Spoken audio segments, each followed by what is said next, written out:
me feel bad, but there's candy in the dirt. Digging up my sunshine, taking the heat. Got me running on the feeling in the pocket full of sweets. Ooh, can't stop me now. I'm a black cat, can't burn me out. Ooh, can't stop me now. Time's ticking, but I'm off the clock. Don't stop. Don't stop. Got a real good feeling, so drip till you drop. Don't stop. Don't stop. Sipping on coladas and I feel just fine. Colder than Canada, flying higher than a kite. Supercalifragilistic, catching the dust. Now I'm crushing on your kick drum, pop it till it cuts. Ooh, can't stop me now. I'm a black cat, can't burn me out. Ooh, can't stop me now. Time's ticking, but I'm off the clock. Don't stop. Don't stop. Got a real good feeling, so drip till you drop. Don't stop. Don't stop. Don't stop. Don't stop. Don't stop. Don't stop. Got a real good feeling, so drip till you drop. Don't stop. Don't stop. Don't stop. Don't stop.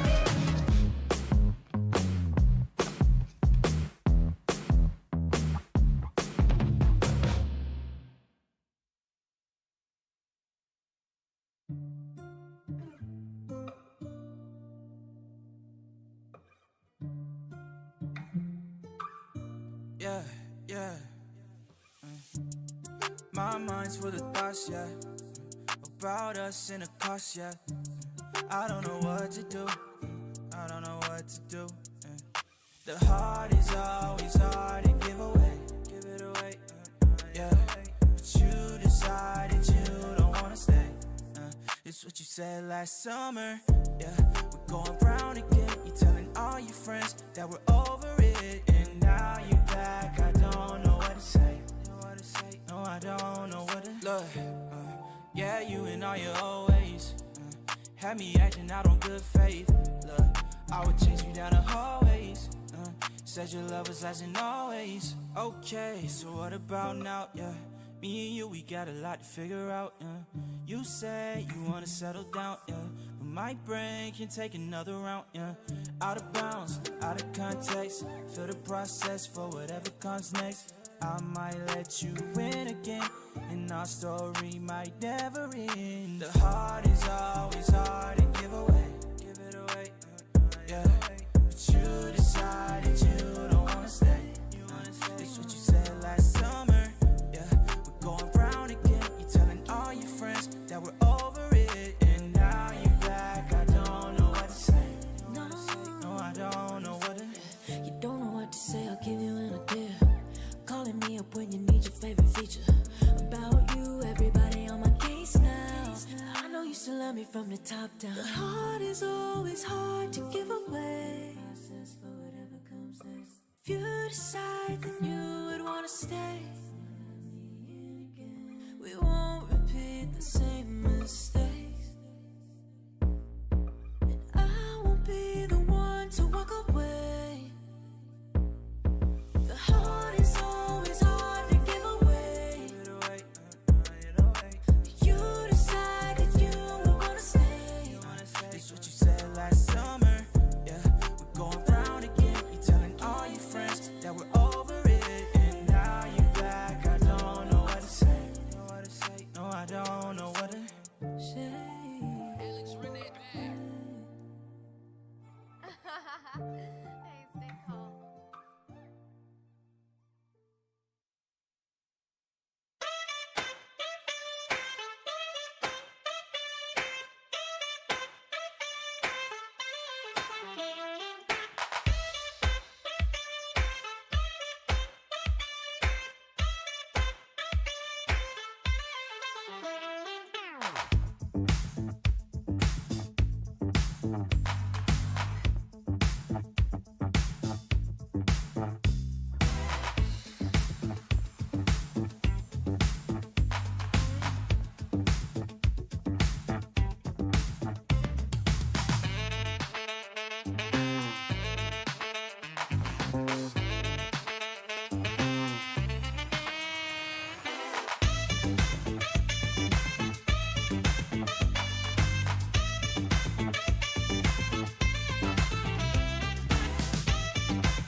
take it a day at a time. I used to wait, but I'm making it mine. Was at the bottom, but able to climb. And look how I rise up. At the top, you gon' find us looking refined, not how you defined us. Can this beat get a moment of silence? This time I'm fired up. I give it my all. I said my moment is now. No laying around. I put my stick in the ground. Just so you know, ain't no mistaking it now. Forget what you make of it. Got my eye on the prize. I'm taking it. Got the fire inside. Ain't shaking it. And I'm turning the tide. Ain't changing it. I'm the main event. This my moment. I said it's my moment. I came here to own it. Man, it's my moment. Man, it's my. I said it's my.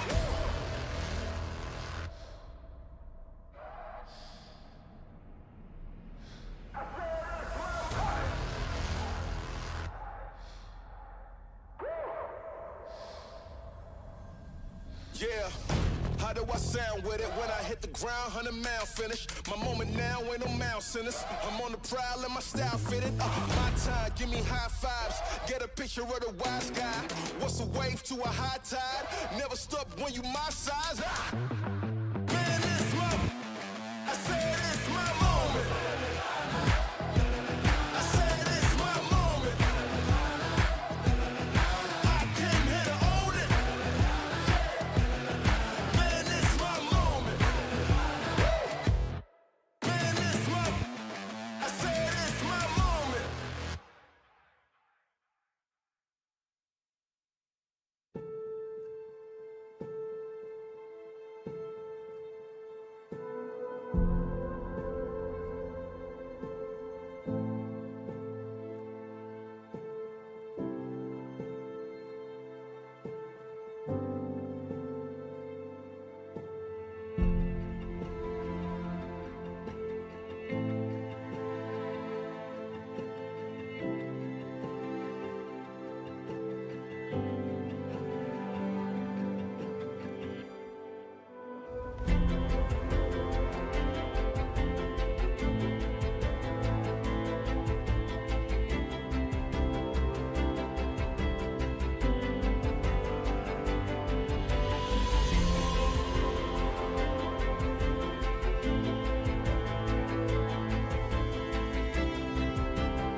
Good morning. Welcome back to the SWC2023 World Arena Championship 2023. My name is Sean Bin. Today we have the very final day for the prelim for pretty much every region. Today is the APAC Group D prelim day 2, the loser bracket for Group D. So for all these players, it is their final chance to get their ticket into the Asia Pacific Regional Cup that'll be happening later in the SWC2023 journey. And today is also the very final day of the prelim. So these will be the very last player trying to get the final ticket into SWC. So I can't wait to see what they're going to bring to the table. It's going to be absolutely exciting. Stellar matches will be happening today. So I hope you guys will be paying attention because this is the very last of the prelim. So super excited today, guys, and welcome to the stream. Hope you guys are having a fantastic day at home, chilling, watching SWC with me. It's been a journey, guys. It's been a journey. I can't believe this is the final group. We went through Group A, B, C with so many different players from Korea, from Japan, from Taiwan, from many different places. And today we'll see who is going to be the final Southeast Asia player making it to the Asia Regional Cup. It's going to be super exciting. And some of them are my favorite player in this entire game. So I hope they bring something fun today. Because if you got to go out of SWC, you might as well go out in style, yeah? And yesterday, did you guys watch the Europe qualifier? It was absolutely amazing as well. The final day of the Europe qualifier, we got some players qualifying for SWC Europe Cup yesterday. And that was definitely a banger as well. And I hope today we're going to see some new draft because whenever I see something new that can counter the meta, it's always very, very exciting. So thank you so much for being here, guys. Much appreciated for accompanying me in this very final day of SWC prelim. So first, before we go to the matches, we're going to take a look at the recap of all the different information for SWC very, very soon here. And before you start watching, remember, grab some water, grab some snack because it's going to be a very, very long day of different matches. I want to see some crazy, every match is no easy sweep, okay? Everything go to best of 3, everything go to the 5th match. It's going to be absolutely exciting. So, can we get to the next slide, Count? But remember, after all this prelim, the Big 3 Cup will be happening offline in the respective location. So, let's take a look at the recap of the information once again for SWC 2023. We are about 1/3 of the way done. We'll be having America Cup, Europe Cup, and Asia Pacific Cup very, very soon. We have our China qualification match. We had our open qualifier, and we are moving to the World Final on November 4th. And who will be winning that big check at the very end? We shall see. Here's the schedule of the prelim. I can't believe it. We are at the very end, guys. It is almost over. September 10th is today. Group D, day 2, loser bracket. It's making me emotional saying these words. I can't believe it. It's been a month. It's been an exciting, absolutely stunning performance from every single player. And today matches will be best of 3 once again, but the final of today will be in best of 5. I can't wait, man. Who was the last one yesterday? JINYAO. Oh, no. Diligent defeated MONKEYG. And remember, guys, every single SWC event, stream, there is a special event for SWC 2023. Remember to collect the emblem to exchange for that juicy Devilmon and legendary skull at the very end. And the only way you can get them is to watch the stream, get the coupon code, as well as participate in the prediction event every single time for SWC 2023. This is a new event, guys, so pay attention and don't miss out on any stream. This is the bracket for today. We have DOCTHURR and NICKCLAS to be the starting player. After that, we have SHERBETA and Yeonhong 187. We have round 2 with JINYAO Puyori waiting. And at the final, we have MONKEYGXCLAS waiting at the very end in that best of 5. He lost 3-0 to Diligent yesterday, but it's not a huge problem, okay? Anyone will lose 3-0 to Diligent any day of the week. He is an insane player, and he is the first one to qualify for the Asia Pacific Cup in Group D. So today, we'll be finding out who will be the final player to step foot into the Asia Pacific Cup happening later down the line. I can't wait to see what they bring to the table, because let's bring out something new, guys. Let's bring out something exciting and surprising for the enemy player, because if you keep playing the same way that you play for the longest time, maybe they might have figured you out. So a new pocket pick, some new cool last pick, a crazy LD pick that nobody anticipates. It better happen today.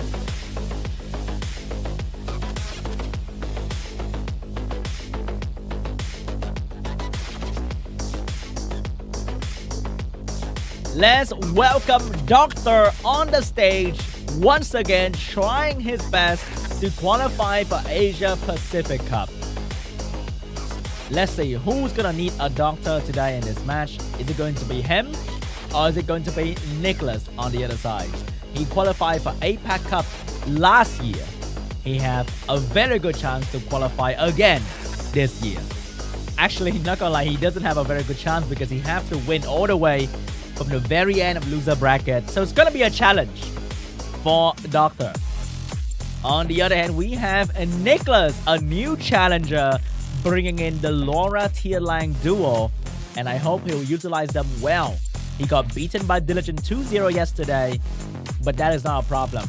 He fought the champion. Not a very good start yesterday, but today he might have a better shot.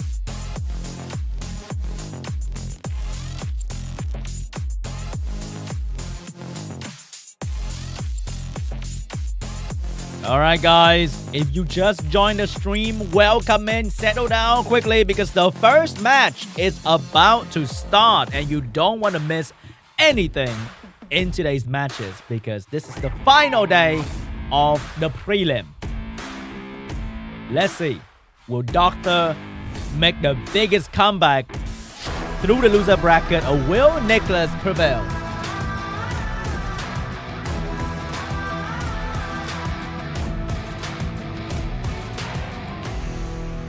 First, we have the pre-ban. That's going to be Zebala and Laura. Zebala being a high base speed unit with crazy control and support for the team is going to be the pre-ban of choice for NICKCLAS.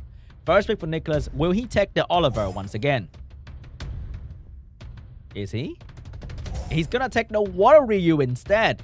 Very great opener here with AoE strip, pushback, and also decent damage. We have DOCTHURR response with Vanessa and Cigar, a very popular duo in competitive matches, providing the speed lead and the strip control. Also a great counter to the potential Shizuka coming up. NICKCLAS with the follow-up Changpeng and the segment to potentially reset a Cigar turn 1, completely shutting down that unit. So will DOCTHURR bring in a Camilla and Rakuni? No, it's going to be another speed leader, and that's going to be Oliver. But what will be the counterplay? That will be the Yeonhong with a high base speed as well, trying to get that turn 1 for the Cigar and the Oliver. But NICKCLAS has the option to go for the last pick Douglas here and maybe another strong fire unit.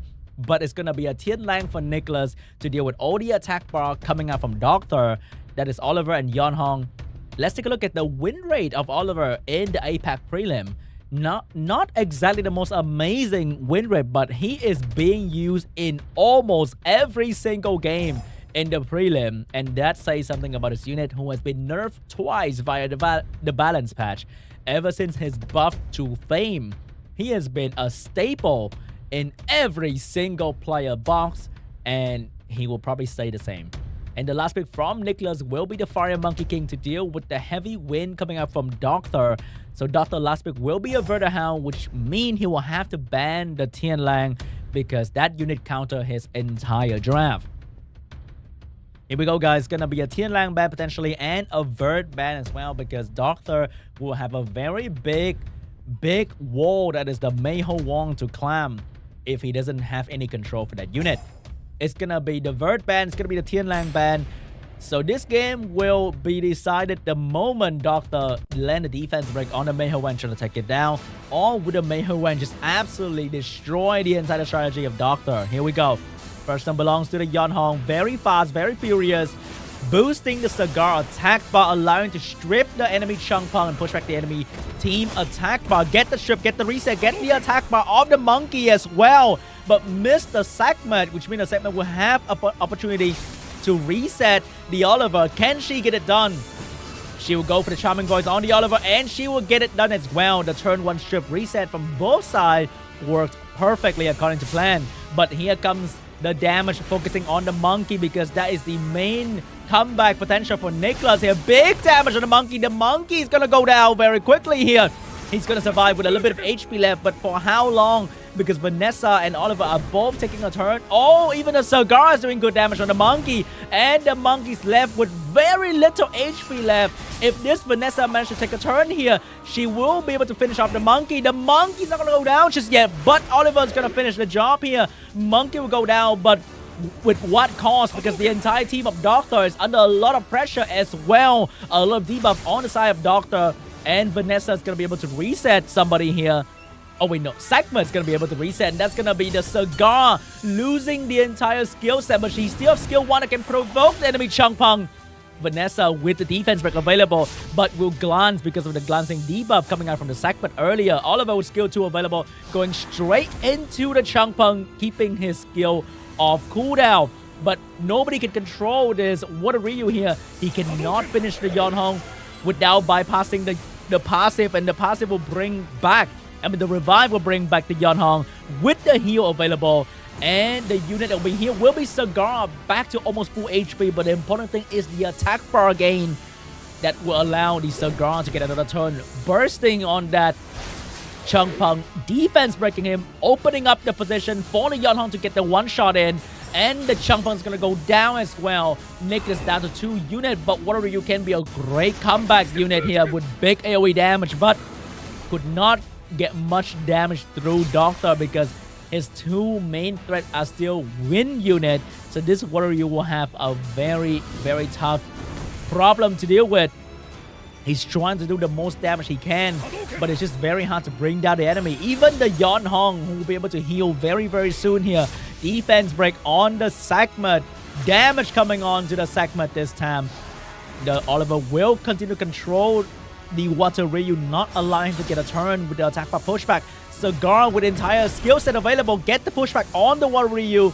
He's now being provoked and controlled, and Yeonhong will have a heal available once again for the Oliver, further controlling this Water Ryu. I think we have to go to game 2. NICKCLAS being dominated by Doctor. So much attack bar control and damage coming out from this team. GG. Doctor dominating performance, showing NICKCLAS that this is not a game for a new challenger. The veteran will get the lead here.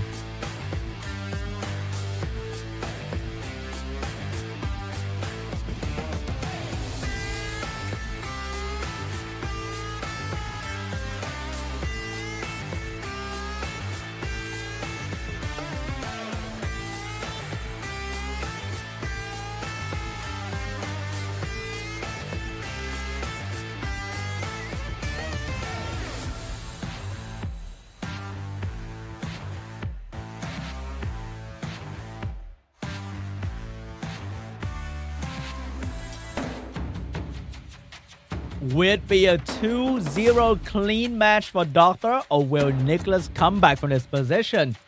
It's getting harder and harder for him, man.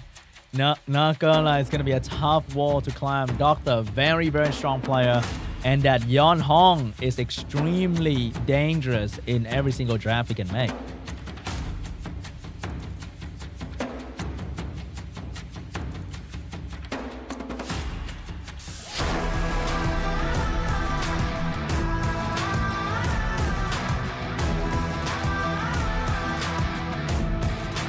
Round 2 between Doctor and NICKCLAS. Here we go. The pre-ban. Which one will it be on? Is it going to be on the Tianlang and the Yeonhong?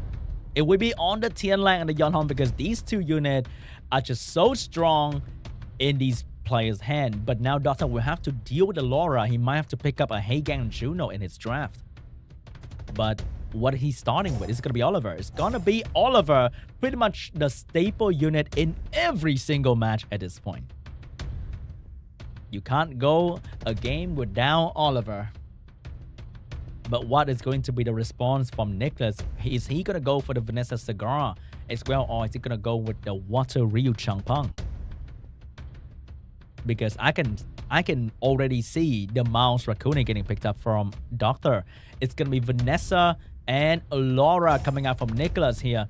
So DOCTHURR is going to switch it up and go for the Zabala and Dark Robo this time for a lot of control. So NICKCLAS is actually the one might go for the Juno here to deal with all these debuff.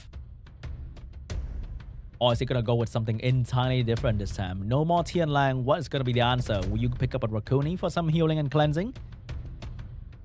But a Geo is going to be very good in this position as well. It's going to be the Fire Pale Vanilla and the Kitian Da Sheng for the follow-up after the Laura, and the Fire Pale Vanilla will be there to reduce the attack bar decreasing effect coming out from the Oliver and the Robo. Last to pick for DOCTHURR will be Samav and Triton here. He's really pushing the control team with another speed lead and a fast stripper, but these two units are low value AoE unit because they don't provide much from their AoE. And even their AoE are not exactly that consistent and strong. So last for NICKCLAS will be a strong anti-CC unit, and that's going to be the Juno to take advantage of the no healing and low value AoE from DOCTHURR. And the Zabala is going to get banned. The Fire Pale Vanilla is going to get banned. Can DOCTHURR bring down the enemy team fast enough, or will this Juno mess everything up? First stone will belong to the Triton. Can he get the strip pushback done? He will get the... Oh, he missed the Monkey. That is a very important unit. But the Robo is going to fix that mistake real quick. And he will follow up with a big AoE as well. Big dispersion on the Monkey. But the Juno will start revenging. This map will have to be the hard carry for the control and the slow debuff as well. Can he get it done on the Laura? He will not get... Oh, he will get increased cooldown on the Laura, but the Juno with 2 debuffs is going to do a lot of healing on the team. Can this Juno be the one for NICKCLAS? She will start with a big stun onto the Dark Robo. Triton with the AoE silence. Will he do it? He would not need to silence much because he have the cooldown reduction coming out from Olive, but the Juno will have something to say about it. Right here, she is focusing onto the Robo because the Robo will be the main damage dealer. The Laura getting a violent proc. No sleep proc though, so she will not get her skill 3 back. The Oliver keeping the control on the Monkey because the moment the Monkey violent proc out of that stun and do a lot of debuff on the DOCTHURR team, there's no way for him to come back. Oliver will be the main control because the Robo is under a lot of pressure from the Juno, and he is keeping the Laura and the Monkey controlled. But the problem is these two units are also fairly tanky, which means bringing them down without the damage from the Robo is going to... Oh, the Juno going for the AoE but could not finish the Robo, but the Laura with another violent proc is going to try to sleep the Oliver but could not get it done. The Vanessa is going to finish off the Robo and trying to defense break the Oliver but couldn't get the defense break through.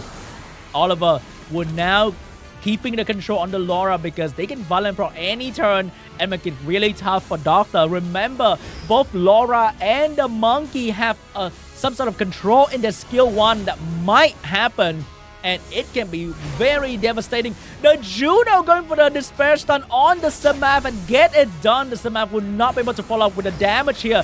Triton with a pushback, get punished by the Juno as well. But remember, DOCTHURR have that Samav being a time bomb every single turn that you take. The Samav is getting stronger and stronger, and NICKCLAS doesn't have a dedicated healer or cooldown reset unit. Oh wait, he does have the Vanessa. If the Vanessa get a lucky skill 1 reset onto the Samav, it might be over. Can this time bomb be effective enough on the side for NICKCLAS? Because the Juno is still fairly tanky. The Monkey is going straight into the Samav, trying to kill him as soon as possible. Big damage from Samav. Get the increased cooldown onto the Vanessa. That will allow him to kill the Laura instantly. Now, the Oliver will switch the target to the Vanessa. Vanessa is gonna go down very soon as well. The Samaf revive is still here, and the Monkey will soon go down as well. This Juno, can she be the last one standing? But that Samaf is very punishing. He will do a lot of damage onto the Juno here if he come back from the revive. AoE coming. Nope. Gonna finish off the enemy Monkey. Oliver still standing strong with skill 3 and will go straight into the Juno, but could not get the attack by pushback. Vanessa's gonna go down as well. Juno, the last one standing, will risk it for the biscuit. Deal damage on Samaf and get the revenge damage, but she is not gonna go down just yet. She will survive with a speed bump and take down the Samaf. Now she's standing strong against 2 win unit. Can she do it? Big revenge on the Triton. No stun on the Oliver, and the Oliver will crit on the Juno. GG. Oh my god, that Juno standing strong but not strong enough. DOCTHURR will move on to round 2. Wow, that was so close. If that Juno could stun that Oliver in the last moment, she could have done it. That was super close, guys. Oh my god.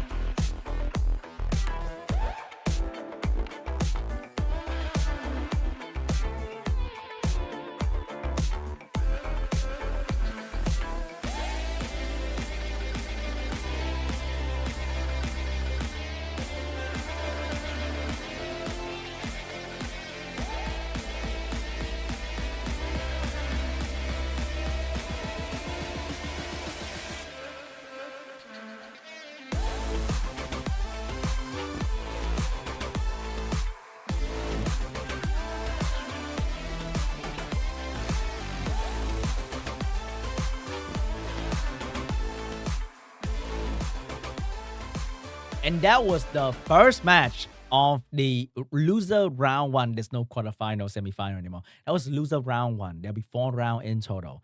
The first round will have 4 players, and the first one to pass round 1 will be DOCTHURR. And we have more coming up very, very soon here. So stay tuned, because round 2, no, the second half of round 1 is about to start, to see who's going to be the next one to move on to the round 2. Because there are 2 strong players waiting in round 2 as well. That was very close, guys. Very exciting, but 2-0 coming out from DOCTHURR. He is coming back strong in this loser bracket. So maybe it's going to be the greatest comeback of DOCTHURR career. But before that, let's take a look at the highlight between DOCTHURR and NICKCLAS.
Man, that Juno counter stun happened so many times. That was so scary.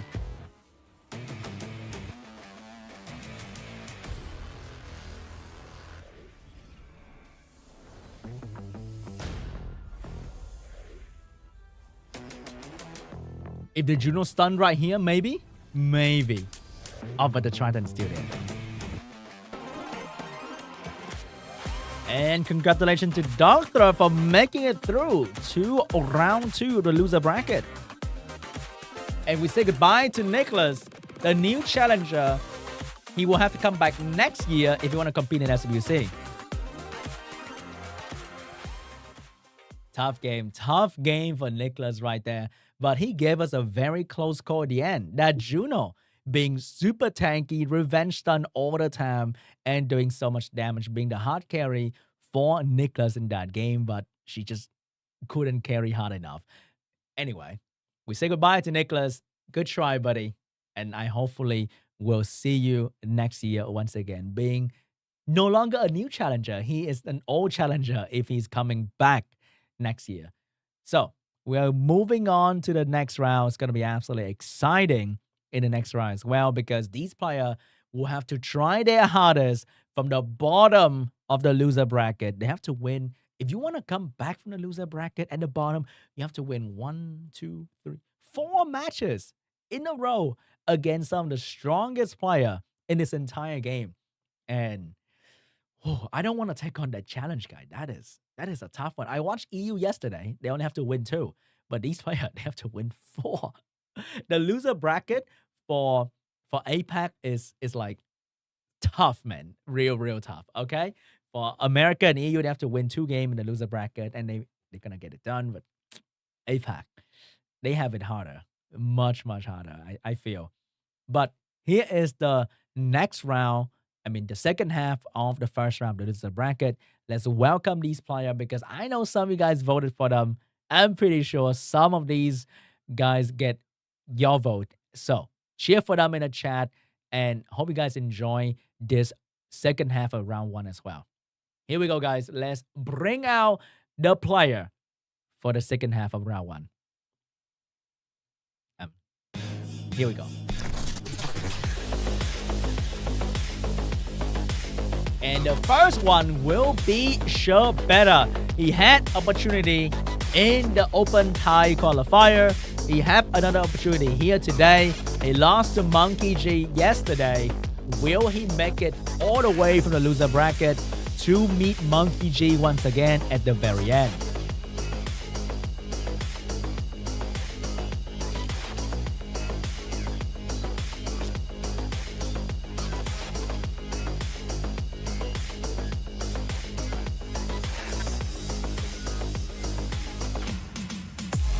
But his opponent will be one of the strongest players in the Summoners War game. That's going to be JINYAO187.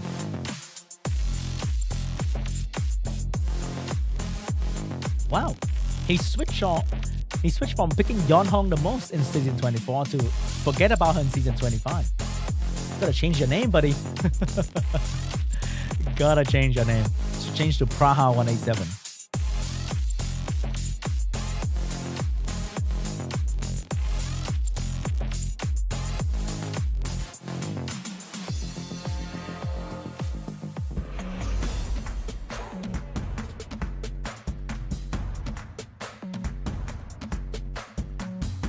Let's see who's gonna move on to round 2.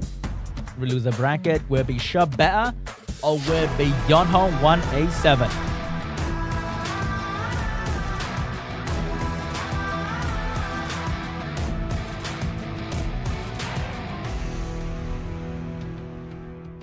Will they pre-ban each player's strongest LD5? But that is a very different story compared to season 25 here. So maybe it's going to be Oliver. No, it's going to be Nephthys and Laura getting pre-banned here for these 2 players. First pick for JINYAO187. Will he go for the good old Oliver first pick?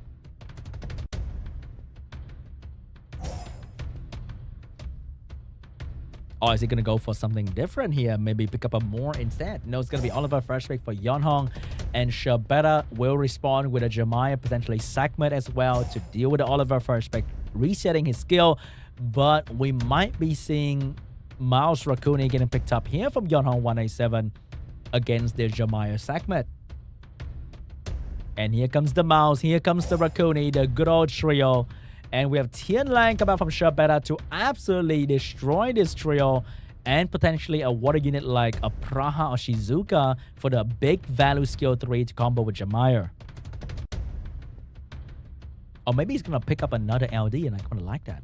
It's going to be a Fire Monkey King Meiho coming out from SHERBETA. Lock it in to be the main damage dealer as well, because you can't stun this unit. Oliver will have a hard time controlling this unit, and it's going to do a lot of damage in the long game. Let's take a look at Mouse being super popular in the APAC prelim as well, getting picked up almost all the time, and in Group D with a pretty decent win rate. Oh, Yeonhong last to pick will be the Kinky to deal with the Monkey and the Devaranya for the big AoE provoke and slow debuff. Two very strong bruiser unit for the last pick. I like that a lot. SHERBETA actually picked up the Leona for his last pick here because there's only one defense breaker, and that's going to be the Kinky on the other side. And if you ban it, and there's gonna be a Leona ban in the last pick, and Kinky is gonna get banned out as well. Wow, a very strong force ban last pick coming out from SHERBETA, and that means he get to keep the Tian Lang. Is gonna be extremely strong for SHERBETA if he land the first turn reset on the Devaranya, outspeeding the enemy mouse without any runes on his any wheel rune on his team. Everyone going revenge, everyone going, oh no, reset on the Devaranya. SHERBETA is in a lot of trouble here because now this unit will have the opportunity to provoke the entire team, taking away the threat of the Monkey and the Panda. Two-turn provoke is going to be extremely dangerous because it can potentially block you from getting a proper turn, even if you violent proc. Big no damage on this Devaranya, and Yeonhong is having all the opportunity to try and take down the enemy Jamaya, blocking that dragon from cleansing the entire team. Devaranya, if he get a violent proc, it's gonna be extremely scary here. He's gonna go for attack or pushback on the dragon. The Mayho one's getting a violent proc here, but can he get this Indra down with the skill 2? He's gonna go into the Oliver instead, trying to defense break the Oliver because he know if he's trying to damage the Devaranya, it's gonna get cleansed and healed by the Rakuni anyway. And the dragon is gonna go down to the reflect damage from the Devaranya passive. And this Dark Indra will soon have another layer of two-turn provoke on the entire team of SHERBETA. This last pick is proving to be extremely strong against SHERBETA team. So even with the Tian Lang passive controlling the attack for a gain of Yeonhong 187 team, this Oliver Mouse Rakuni combo is still going strong because of that last pick, helping him to control the Tian Lang and the Monkey King. It is not looking good for Yeonhong, for SHERBETA at all. 2 units left on the field and they can't do the damage they need to. They're being absolutely controlled by this Dark Indra. Another layer of two-turn provoke. It's going to be very hard to do damage on this unit because of the tankiness of the passive and the Rakuni constantly cleansing the defense break away. And the Tian Lang is going to go down as well. SHERBETA down to the Monkey. And I think we have to go to game 2 here because there's nothing that SHERBETA could do. He's being absolutely controlled by this Dark Indra. Oh my god, it is so effective, controlling the Tian Lang and the Monkey King. And that is GG. We're moving on to game 2. Maybe Kinky was not the right ban.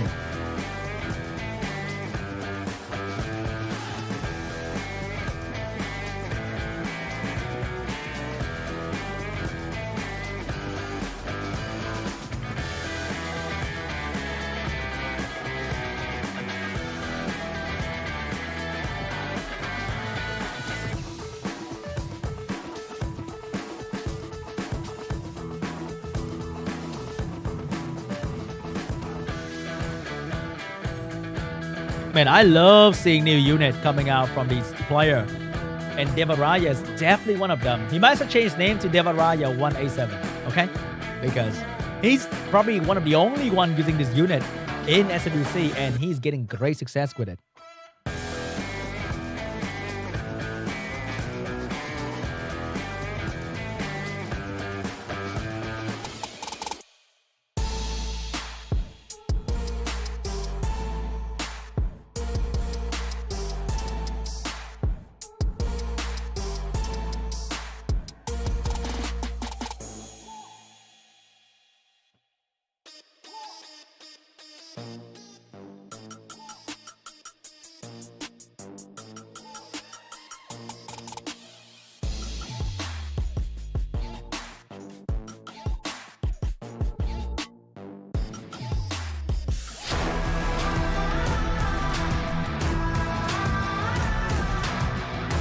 Are we seeing a Devil Raya pre-ban this time coming out from SHERBETA? It will be the Oliver and the Tian Lang pre-ban, taking away the Oliver. Finally, guys, the only game where we don't see Oliver getting picked up is where it's going to get pre-banned. SHERBETA first pick here. What is he going to take? Is he going to take the good old Nephthys first pick for himself and set up a great cleave position? It's going to be the Nephthys first pick for SHERBETA. So the response from Yeonhong can potentially be, oh, it's going to be Jeremiah and maybe Sekhmet. It's going to be Sekhmet potentially getting picked up by Yeonhong here for the turn 1 reset. No, it's going to be Laura this time. So SHERBETA will go for the mouse and potentially it's going to be Mouse Rakuni coming out from SHERBETA. He's going to be going with a bruiser team instead of a clean cleave like Diligent. And the response from Young will be the Virat getting picked up by him in the mid pick and the Changpeng for attack by pushback as well. SHERBETA is gonna pick up Zenishak in the last pick. This unit cannot lose attack bar and cannot be stunned properly as well because he will cleanse everything on his team when he take a turn. I mean, cleanse all the stun from his team, and he can also put bomb on the enemy. A very scary last pick. And the Judo getting last pick as well. SHERBETA with all the amazing anti-control unit for his last pick here. So what will Yeonhong do in this position? Will he ban Zenisak and pick up more attack bar reduction like potentially a Taeyor, a Robo, a Gani? It's going to be a Taeyor last pick for Yeonhong for some great attack bar reduction and damage here. So the ban's definitely going to be on the Zenisak, and SHERBETA will take out one of the attack bar reduction unit. That's going to be the Taeyor. So can Yeonhong set up the defense buff into a lot of pushback here, or will SHERBETA Mouse disrupt the combo? Here we go, guys. First one belongs to the Laura. As always, very fast unit, big strip and defense buff and speed up for the team. But the Juno is gonna revenge, but she's gonna violate and stop the Mouse from stunning his unit. Can the Juno get the strip stun on the entire enemy team here? She will not get the strip stun. She get the strip, but no stun. Which means the Changpeng is gonna push back the enemy target, and the Jamai is gonna lay a more slow debuff on the enemy team. The Dragon's gonna take their attack bar away, as well as putting freeze on the entire team. The Laura getting a sleep debuff and get an extra proc on that Nephthys. Nephthys in a lot of trouble here. Big defense break coming out from the Changpeng, and the reset from the Jamai is gonna allow the Virat to push back one more time on the enemy here. With defense back on the Mao doing some good damage as well. Laura once again with the defense buff and the strip on the enemy. So much damage on SHERBETA team. Somebody call a doctor from SHERBETA because there's nothing he can do. So much control coming from Yeonhong 187 and GG. The cleave will be from Yeonhong. Wow, so fast. The game was instantly over. Even with the Juno revenge.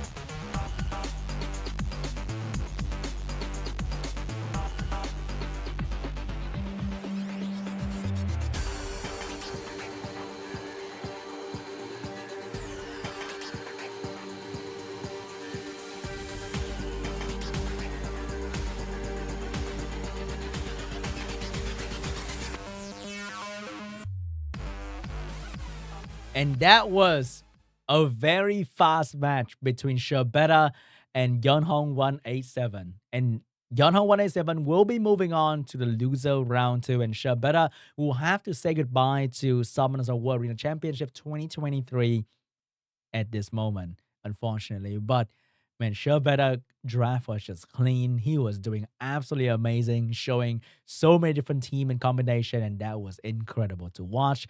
2-0 clean match happening right off the bat for today, Group D, Day 2. And that was absolutely amazing. So after this, we will go for a short break before we start the loser round 2. Thank you so much for watching all until now, and I'll see you guys after the break. Oh, wait, just kidding. We have a highlight first, okay?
Big congratulations to Yeon Hong for making it to the loser round 2, one step closer for his comeback in SWC 2023.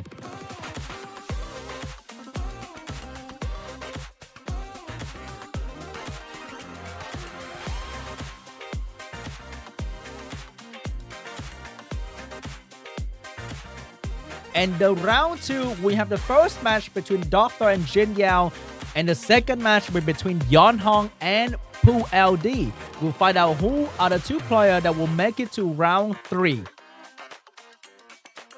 JINYAO is one of my favorite players in the game. Not biased at all.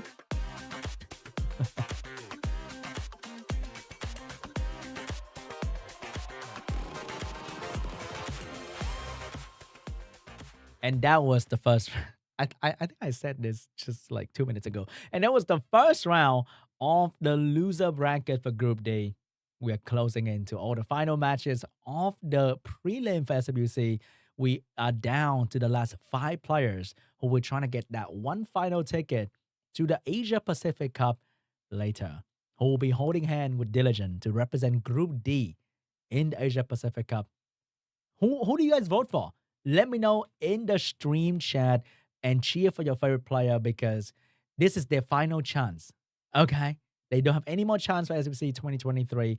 So it's going to be very intense. It is very stressful to play in this event. It is very different compared to laying in your bed, in your pajama, playing some RTA at home, just, happy, relaxing. Just kidding. Nobody's happy playing. Playing RTA is already a very stressful thing to do. Not gonna lie. And playing in SWC is gonna be even worse because of all the pressure that is building up. You only have these 1-2 games to make a difference. So for them, it is a very, very tough event. So it is very understandable to make a mistake here and there. But whoever get the cleanest draft will still get the easy win. And will we see another 2-0 in the round 2?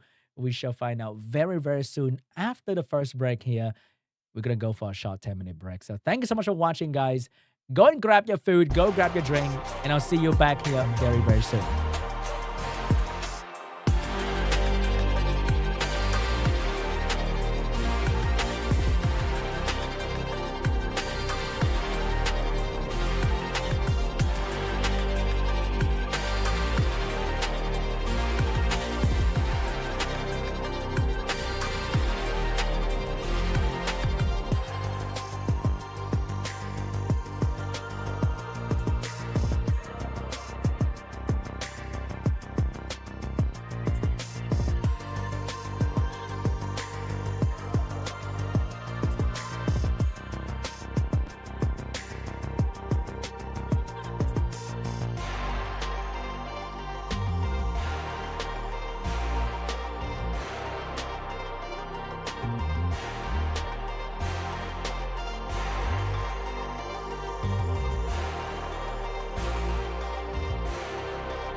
I've come alive, hands up, rocking out, headbang, going out of my mind. Coming hot, going down, big enough, I leave a crater when I drop, see it from a bird's eye. I'm ready to chase, no more nights to slow, pick up the pace, I race everywhere I go. I am in control, dialed all the way up, volume to the maximum. Ha! Now get ready, ready for the machete, machete. I can be a sweet honey, but I get down in the dirt, I'm a wild little bunny. I'm a wild little bunny, yeah. I'm hopping to the top, can't stop me. Hopping to the top, hopping to the top. I'm going for the money, yeah. You won't stop me.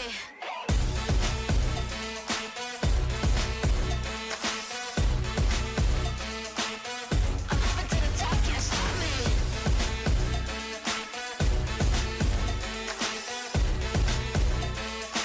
You can't stop me. Watch out, I'm breaking news tonight. Jaws drop, but it's no surprise. I love a little fight, just an itty bitty bite. Eeny, meeny, miny, yeah, I like getting feisty. Let's get louder than we did before. Heat it up some more, come in with the force. I'm one with the storm, shaking up the floor. I'm knocking down on the doors, now say hello. Now get ready, ready for the machete, machete. I can be a sweet honey, but I get down in the dirt. I'm a wild little bunny. I'm a wild little bunny, yeah. I'm hopping to the top, can't stop me. I'm going for the money, yeah. You won't stop me. Woo! Ha!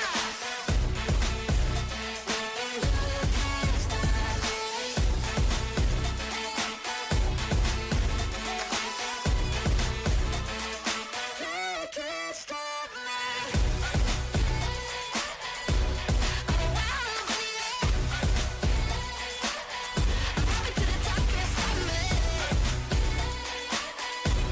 I'm going for the money, yeah. Ha! You won't stop me.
Welcome back to the Summoners World Arena Championship 2023. Today, we have the Asia Pacific Prelim for Group D, the final group, and today is also the final day for the prelim rounds of SWC 2023. And we have only 5 players left in this group, and only one of them will make it through this group to be representing in the SWC 2023 Asia Pacific Cup happening later. So we only have 5 players left. Who will be the winner of today's group to hold hand of to hold Diligent's hand in Group D, representing Group D, the Southeast Asia group in the Asia Pacific Cup. I can't wait to see because we have only these strong players left. We have Pu LD, JINYAO, DOCTHURR, and Yeonhong 187. Each one of them bringing somewhat of a different playstyle compared to the other player, and a very unique LD5 to give them the advantage as well. Let's welcome round 2 of the losers bracket, DOCTHURR and JINYAO. DOCTHURR fought hard and strong against NICKCLAS in the very first game, and now we will face another incredible player, JINYAO. Very strong, very creative, and one of the biggest challenges that DOCTHURR will have to overcome today so that he can make it to round 3.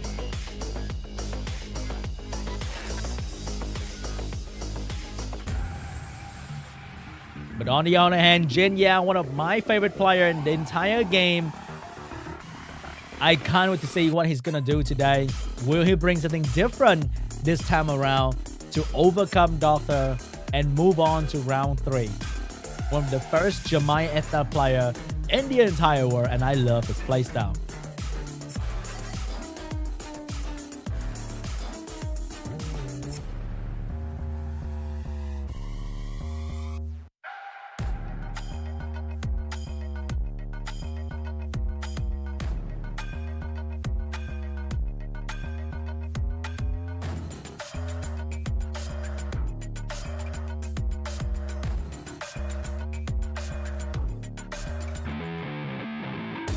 Round 2 is here, guys. DOCTHURR and JINYAO. Let's see who's gonna be taking the lead. It is still a best of 3, so we might even see a 2-0 right now.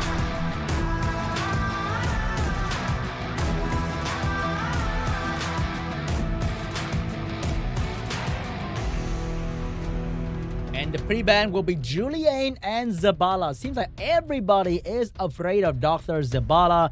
It must be on a crazy rune set that is so fast you can't even outspeed. And Julian's gonna be banned out because fighting a Julian is just impossible. Here comes the first pick coming out from DOCTHURR, and that's going to be a Vanessa and not Oliver.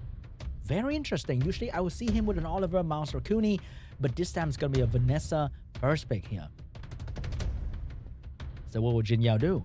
He usually starts with Chrono Praha in the previous round, but this time he might be going. Oh my god, I get to witness the JINYAO cleave, and that is going to be the Like Striker getting picked up by JINYAO. This guy boosts attack and speed, can be absolutely incredible for a fast game and super aggressive. So what will be the speed of choice here? Are we going to see a Samath, a Tableau, a Jamire? What will be the unit for JINYAO? He have to fight this Yeonhong, who can be very, very fast though. So it'll be very interesting to see what is the follow-up after this. It's gonna be a pawn toss for the speed lead and protection. So he's gonna go for a bruiser playstyle with the Like Striker here instead of just going for a straight cleave.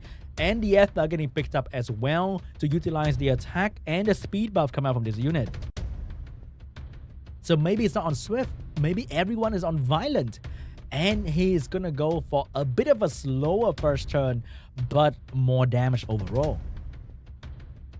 So DOCTHURR, are you gonna pick up a Juno to turn all those buff into juicy debuff? Or you turn out speed with maybe a super fast Wind Robo? It's gonna be Oliver and Wind Robo for DOCTHURR. 233 speed lead and a Wind Robo that is probably gonna be zooming with a 220 bonus Swift set.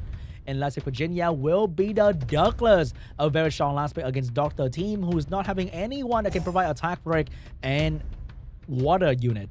So that is going to be a false ban coming from JINYAO. He's going to ban out the Yeonhong, leaving DOCTHURR with the Wind Robo. If this Wind Robo manages to outspeed the Ethna, it will be very, very problematic for JINYAO. But if I know a thing about Ethna, that is that she is super fast, and she will take turn 1 with the capture on the Wind Robo, stunning the Wind Robo in the process, which means the next one to move will soon be the Like Striker, providing the buff for the team, allowing Pawn Toss to put up the protection against the Oliver and the Wind Robo.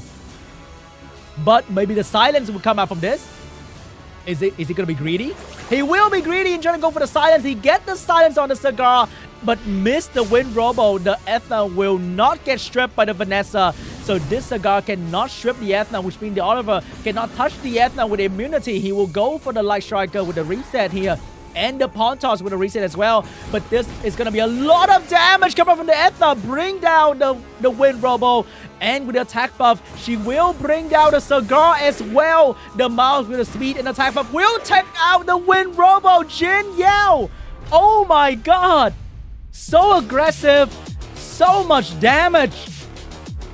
This is the JINYAO that I really enjoy watching. Oh my goodness. Incredible performance.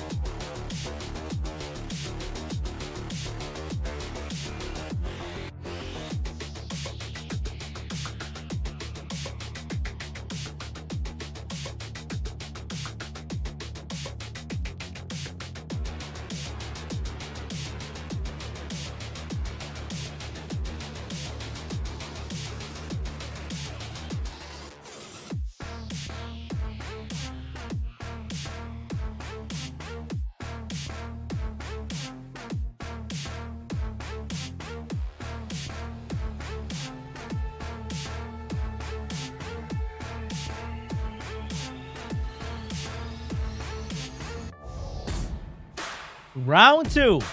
Will I see that Light Striker once again? Unfortunately, it is something that you can only pull off once and you want to hide it after that. So we might see something entirely different for JINYAO this time. Can DOCTHURR prepare for this? Ultra versatile player here.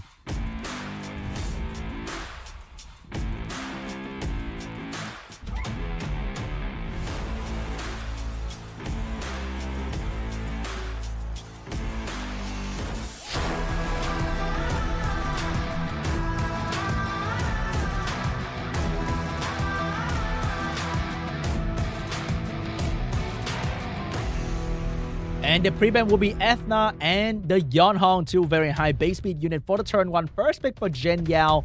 Will he take the Zibala away from DOCTHURR if he has one?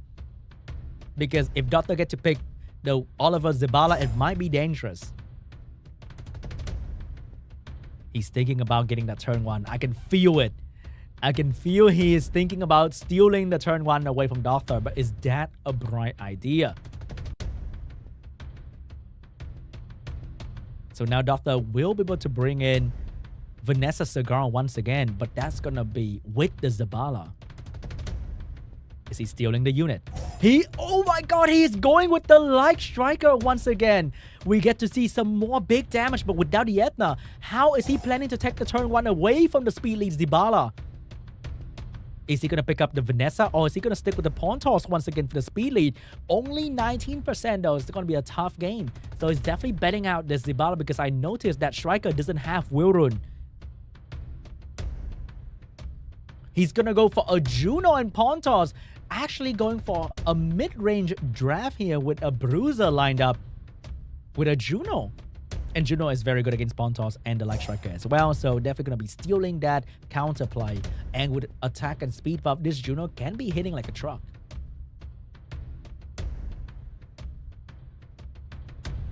So what is going to be the DOCTHURR respawn? He usually go with the Dark Robo this time, but Dark Robo against Juno? Is that going to be a good idea? He's going to go with the Boverk to utilize all the buff coming out from JINYAO here and do some raw damage to his team and also the Robo. Even though he is a debuff unit, the Robo is very good at pushing back attack bar, and that can be quite a problem for JINYAO. But JINYAO is going to bring in the Julian to deal a lot of damage against DOCTHURR, and this guy is also immune to whatever DOCTHURR is trying to do. But what will be the last pick here? I want to see something crazy, something extraordinary, and that is going to be the Amduat. Oh my god! More attack bar gain unit to disturb DOCTHURR combo. And the last pick from JINYAO will be a mother flipping Amduat. Oh my god! No way! JINYAO, this is why he's one of my favorite players in this entire game. So many unexpected drafts coming out from this man, and I absolutely love it. Last pick will be Praha for Doctor to provide some healing and stripping against the amount of buff coming from JINYAO here. But oh my god, finding Julian, Amdot, Juno, this trio, very hard to control, very annoying, and can stun you. All of them can stun you, and that is so scary. And the ban will be on the Julian and the Praha. So Doctor will have his combo, Zibala into Robo and Oliver control. But how are you controlling Juno and the Amdot? Let's find out. Here we go, guys. First time belongs to the Zibala, going for the freeze. He gets the freeze. He missed the freeze on the striker. But the striker will also miss the provoke against the Zibala. Remember, Doctor have limited healing with the Bover. So let's see what's going to happen here. Big pushback and... oh, he missed! He missed the pawn toss, which means the Oliver cannot control the enemy team, and even the Bover cannot do any damage with his skill 3. Because invincibility blocked the Bover damage. And this is going to be dangerous because right at this moment, Bover will start being controlled by the enemy unit potentially. And now the Robo will have another chance of stripping. What? How can a Robo strip every single buff on the enemy team with a skill 3? I've never done that before. Oh my god. But the Robo will now be controlled by the Amdot. And the Juno is moving in with more debuff. But now the Bover will now have an opportunity to control the enemy. To do damage on the enemy. And all of us gonna violent proc out of the stun to get the reset onto the Pontos as well. Not looking good. He's gonna reset everyone on the side of JINYAO. But one thing you can't reset is that Juno and the Amdot are passive. So they will be constantly moving and disturbing this Oliver potentially. So who will be the target for the damage? And that's going to be the Oliver. Amdot not doing a whole lot of damage right there because he's built on a very tanky build. But the main damage dealer will be the Juno with the speed buff right there. But she doesn't have a dedicated healer for herself, which means she might go down very soon to the Robo damage. So the damage will now be onto the Robo because that's going to be the main damage dealer against the Juno here. Oliver will keep up the control on the 2 light unit. But every time he takes a turn, Amdot is getting closer to getting that AoE damage back. He tried to control the Amdot but missed the reset, and Bover without any extra buff from the enemy would not be doing too much at the moment, but he can still provide some mini healing for the Robo. Big AoE coming out from Amdot, and that's going to be a stun on the Robo and slow debuff for the Bover and Zibala as well. The Juno will have a very big window to do a lot of damage right there, and the Robo's in a lot of trouble. Amdot getting more turn every single turn. It's like a wedge ad, but free to play. But only for himself. And this Amdot will try to bring down the Oliver as well. Pontos getting the finishing move onto the Dark Robo. Juno will now change the target. Big AoE stun the Bover so that he cannot heal anyone on the side of Doctor. Dr. Oliver will now have to focus the control back on the Amdot maybe, because that AoE is gonna hurt, but he can't really do much. Zibala with a big skill 3, but that will give Juno some extra healing. Good damage on the Juno though. But Amdot's gonna go and big stun onto the Oliver, buying some more time for the Juno. The slow debuff is keeping this Bover at bay, and he can't get a turn to do anything. More control coming out from the Amdot on the Zibala. Zibala will now potentially boost the Bover turn, boost himself to get the skill 3 back. And he's going to control by the striker. Amdot getting another turn here and getting the pushback and the strip onto the Zibala. Big silence on the team, but that's not going to mean anything to the Bover. But right now, JINYAO is getting the upper hand here because JINYAO is going to take game 2. Oh my god. Absolutely stunning performance coming out from JINYAO. Unique draft and just incredible to watch. GG.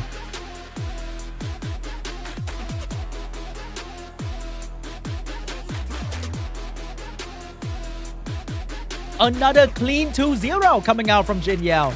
Coming out from the loser bracket day 2.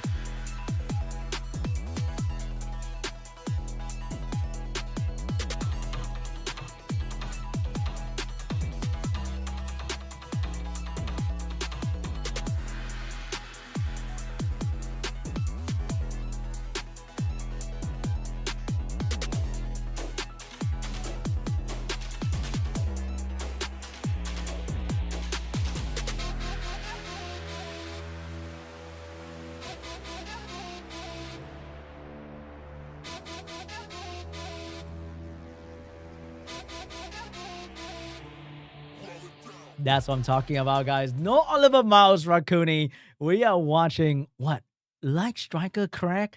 I don't even remember his name on top of my head because we don't see that unit very often, and it is usually regarded as just not good enough because of the low base speed and very hard to use in RTA and even other part of the game. But he's using that unit right here, and it's like, it's doing stuff. It's amazing. And Armdot, of all things, is Armdot. Wow. I should be using more Armdot as well. Seems like I'm missing out on something right there.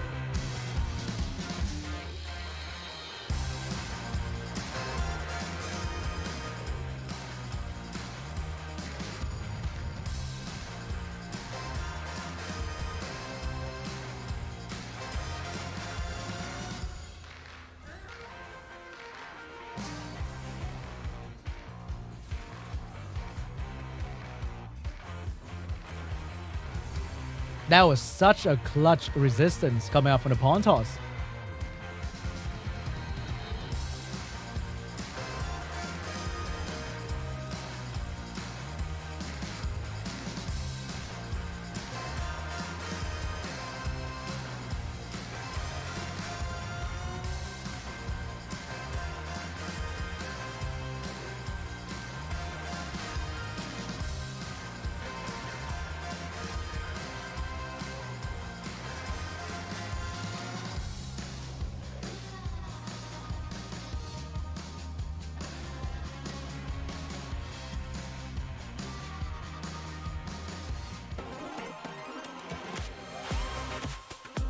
And we have to say goodbye to DOCTHURR. This will be his last match in SWC2023, and JINYAO will be moving on to round 3. What a great match, guys. Another 2-0 in the loser bracket. And next up, we have Yeonhong against Pu LD. Will we see another 2-0? Will we see another crazy draft coming out from either of the player? Because I know Pu LD got some crazy LD, and I want to see them, okay? And Yeonhong got that Devil Raya as well. So they got some unique stuff, and I want to see them bring it out in the next couple matches here. Got to surprise the enemy, man. You can't be using the same thing every single round once again, because they will figure it out sooner or later how to deal with your favorite combo. Like how DOCTHURR combo, the Zibala Dark Robo, got cut in so many times by the Juno and the Amdot. It was so hard to pull it off. And who I thought is the Amdot. Amdot was like an annoying Guillaume kind of thing.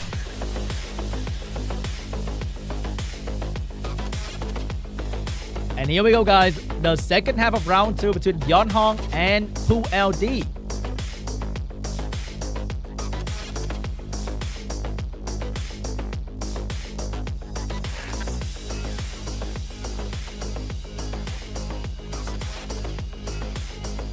He 2-0 SHERBETA to be here. So he better keep up the performance. And maybe another 2-0.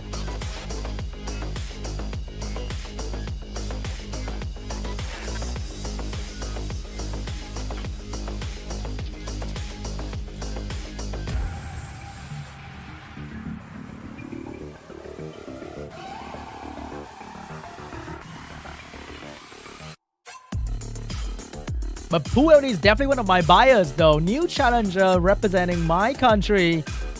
I can't wait to see what he's going to bring to the table. Lost to Diligent yesterday, but Diligent was the champion, so that didn't count, okay?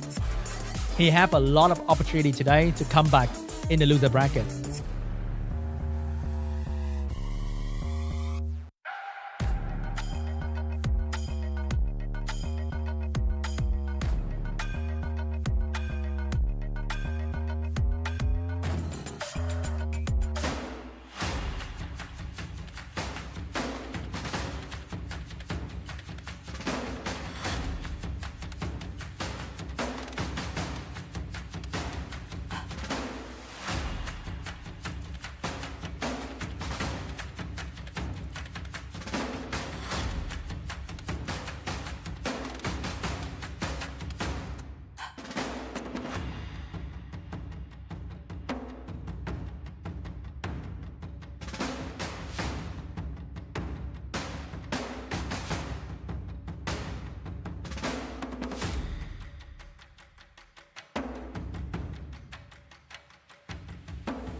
And let's take a look at the pre-ban between Yeonhong and Poo LD. Yeonhong favorite LD will be Devaraya and Laura. Both share the same counter. That's going to be Juno.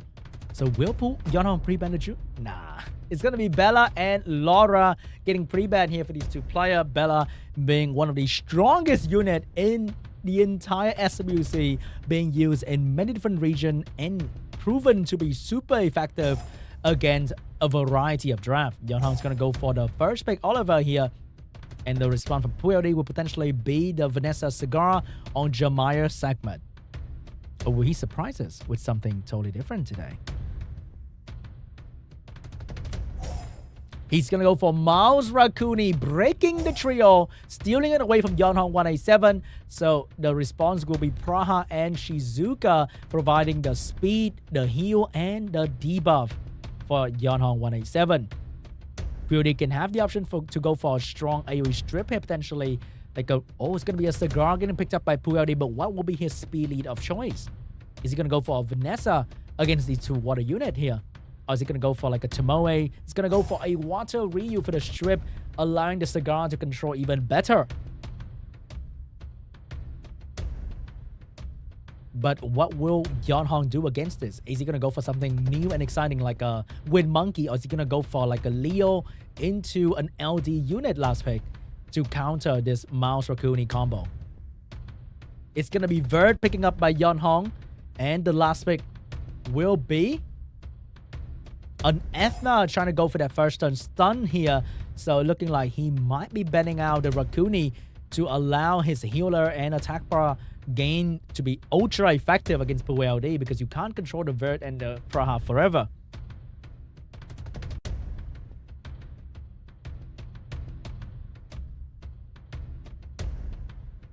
And the last pick for PULD will be a Gyo. Looks like he's gonna ban out a Vert here and trying to use this Gyo to control. No, it's gonna be last picking a Ragdoll, because there are many crit units coming out from Yeonhong.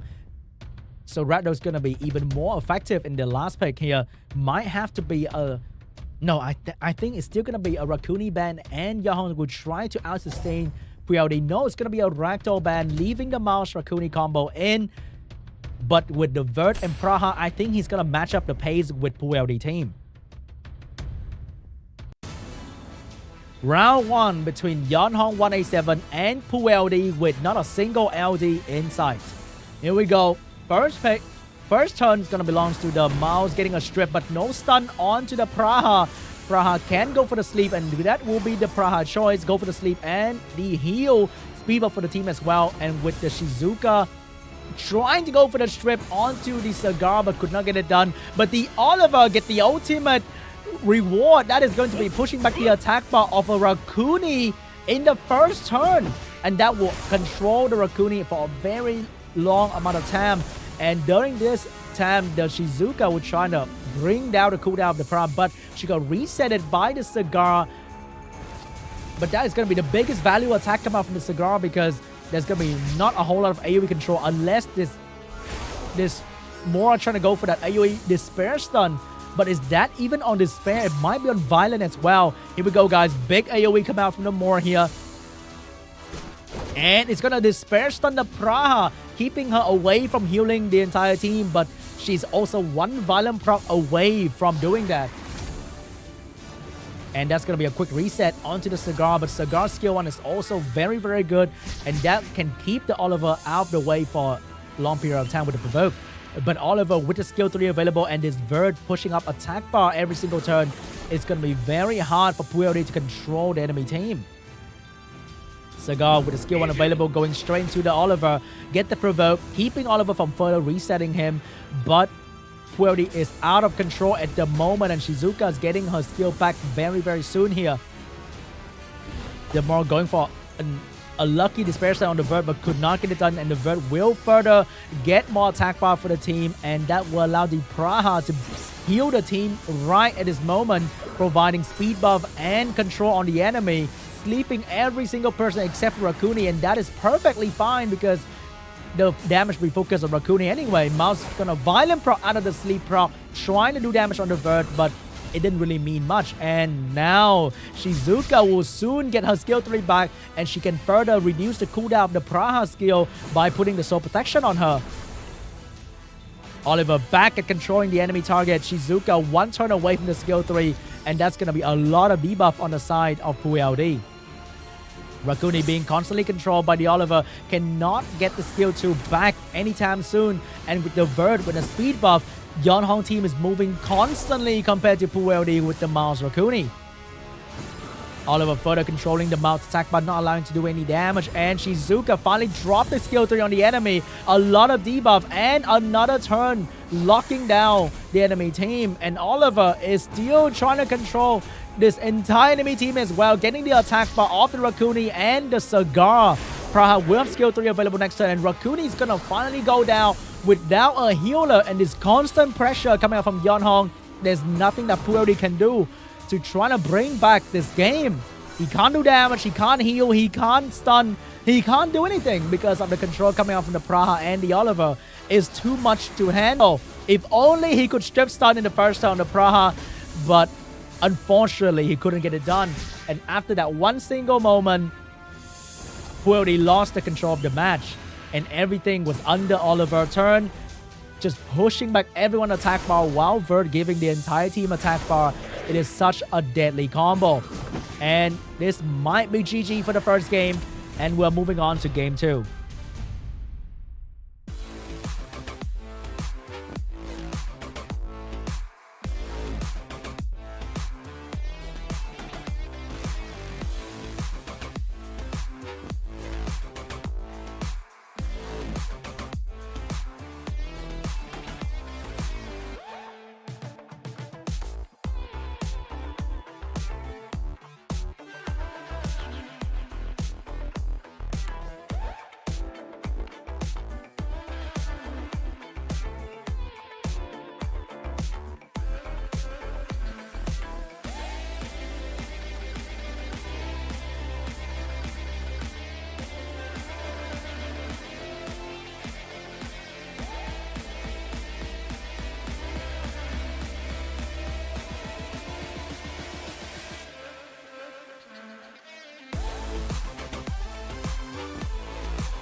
Game 2 between Yeonhong and PuLD. Will we see a different strategy this time? Or will PuLD get absolutely countered by Yeonhong team?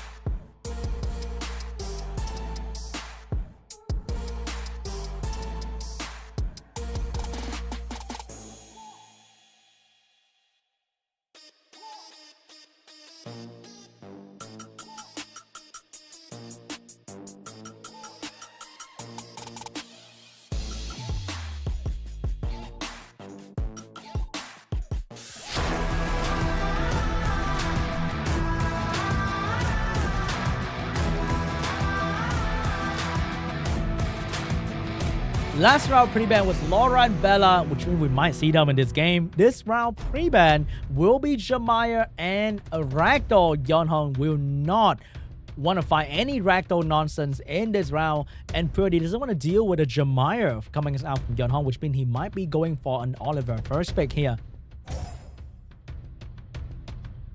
First pick for PuLD is going to be Oliver because there'll be no Jamaya to counter him. So Yeonhong can have the option to go for Vanessa Cigar in this position to deal with his Oliver first pick. It's going to be the more Chungpung, a very classic RTA control team starter. More Chungpung here, but PuLD can definitely counter this with either an Ethna or a Sekhmet to put a lot of pressure on the Chungpung in the first turn. That's going to be the Sekhmet getting picked up by PuLD, and the Praha for some healing and damage as well. POD has the option to go for a Bella and a Nikki in the last two picks to put a lot of damage on Yeonhong if he's trying to go anti-control. So Yeonhong can potentially pick up the Yeonhong or Zabala to get the turn 1 and another speed lead on his side.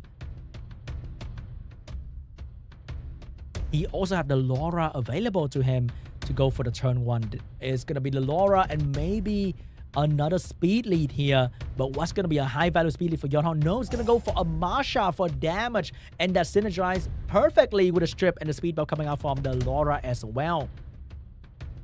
So POD will have to potentially go for a Haegang to deal with the strip coming out from the Yeonhong. Or maybe a Juno as well. He's going to go with a Mouse to get that turn 1 strip stun. But it failed last time. We'll get it done this time. And the Belio to potentially cut in between the damage of the Masha and save the team. So might be a ban on the Changpeng and hopefully using the segment to reset the Laura. Yeonhong has the option to go for a strong win last pick here. No Jamire, have other option available.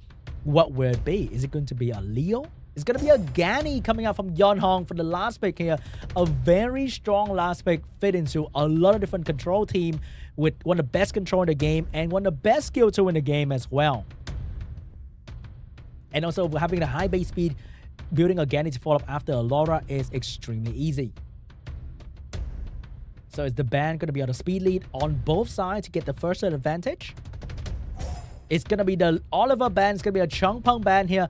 But Yeonhong team having the Laura available and the Gani, he's not lacking any strip pushback. So maybe POD is a one in a lot of danger. Because if the Laura is speed tuned with the Gani, I think POD is going to have to take a lot of damage coming out from Yeonhong. He will, guys. First stun strip, but the Gani is not built fast enough for the Laura. But remember, every Laura in RTA SWC is on violent. And it will violent proc. And that's going to triple stun on the side of POLD. But the Mouse will get a violent proc. Can he strip stun at this moment on the Masha or the Gani here? He's going to go for the Gani. Doesn't get the stun because of the elemental weakness. No strip on the Abelio, which means Abelio can cut in between. But can he cut in between and save? No damage coming from the Masha just yet. It's going to reset the Praha before she will allow the Masha to damage. Laura going with a sleep proc. 1 proc, 2 proc, 3 proc. Oh my god. She gets the skill 3 back after the turn 1.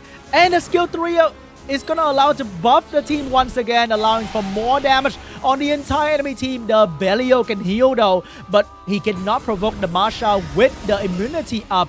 And with a speed buff, that's going to be able to allow Masha to deal a lot of damage on this segment. Segment is going to go down to the Masha. Mouse violent proc once again out of the stun. But what can he do without a strip? And the Gani is going to reset the potential Laura skill 3 once again. Reset the more for another round of AoE damage. And remember, the Laura can potentially proc again, but she did not get the sleep, unluckily. But this Masha is going in on the Praha. And there's no more. There is some healing left on the Abelio. Can he get it done? He needs to keep this Praha alive. But remember, the Praha is resetted by the Gani. So even if she gets a turn, she cannot perform any healing. The Laura resisted the stun coming out from the Abelio. Big AoE stun the Abelio, slow the Mouse, reducing his damage output.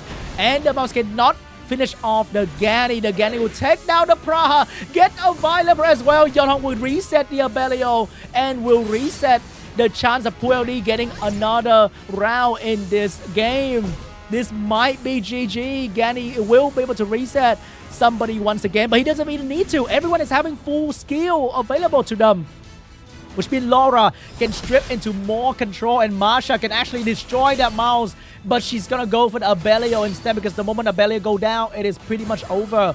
Big AoE coming out from the Laura once again with the protection and the speed buff. Look at that damage on the Abelio, and Abelio's gonna go down, and GG! Another 2-0 in the loser bracket. Yeonhong will move on to the next round.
And that is it for round 2 of this loser bracket. Another 2-0 down. And wow, I'm just blown away. Why is it so clean for everybody? It's crazy.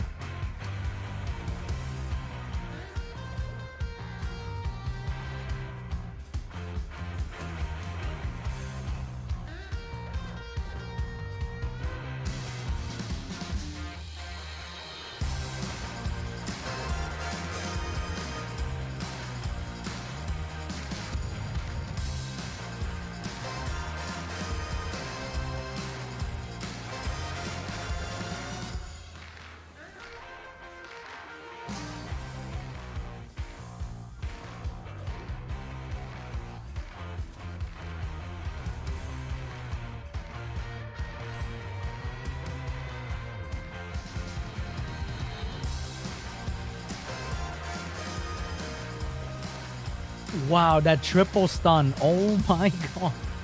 She's on violent.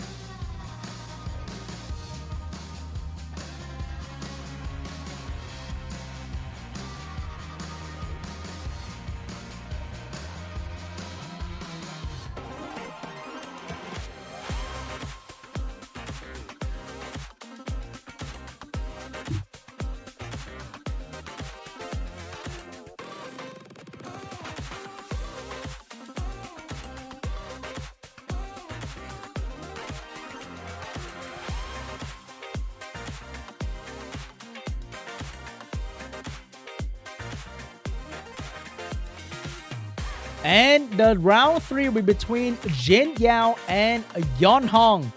Let's see who's gonna be the final one to face Monkey G at the very end of the loser bracket.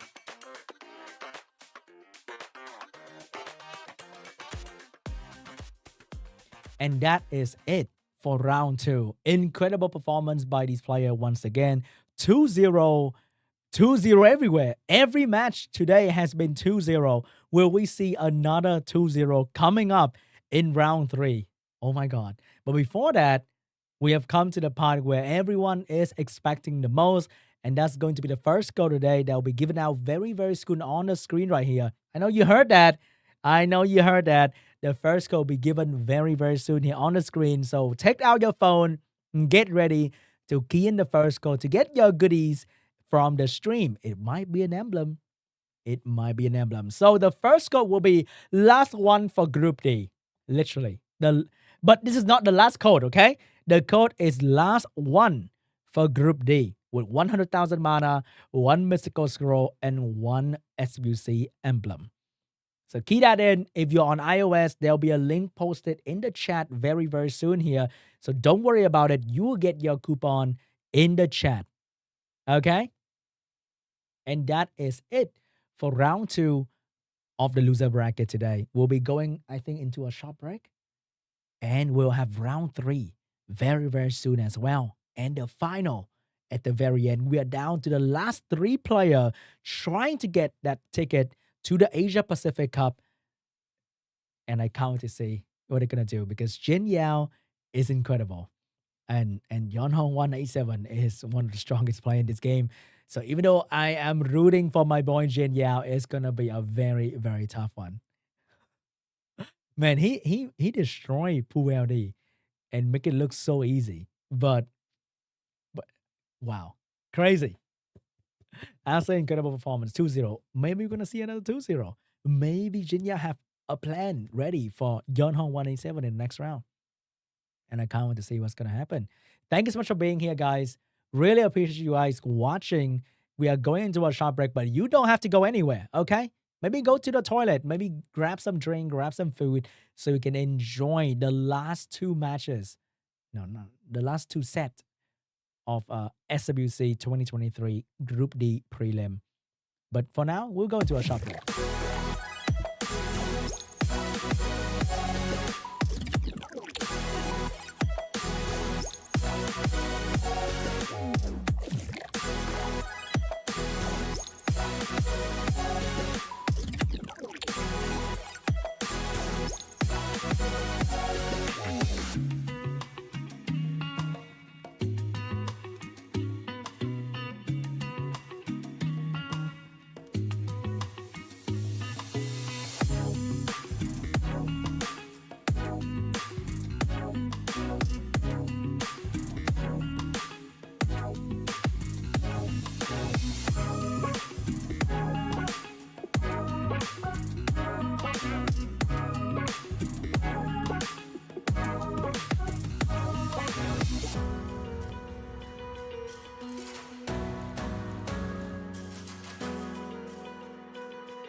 Welcome back to the Summoners of War Arena Championship 2023.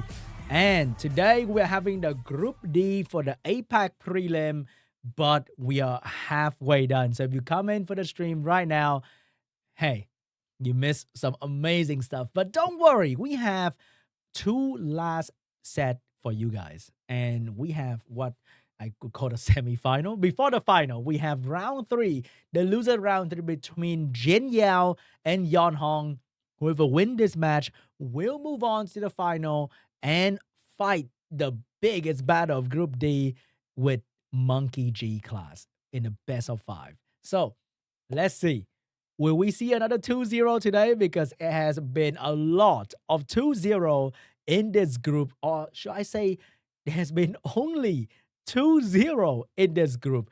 Everyone has figured out everyone and how to win clean every single time. So, will we see another 2-0? I can't wait to see what JINYAO is going to bring to the table. And I'm sure Yeonhong watched the last match and he's probably going to be preparing something for JINYAO Craig, the light striker, the light bison coming up next in the next match. Will he bring that unit out again?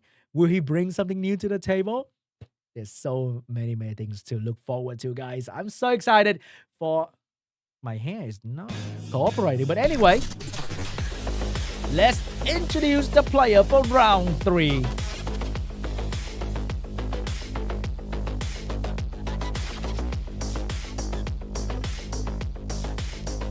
JINYAO, 2-0 against DOCTHURR. He lost to MONKEYG yesterday, 2-0.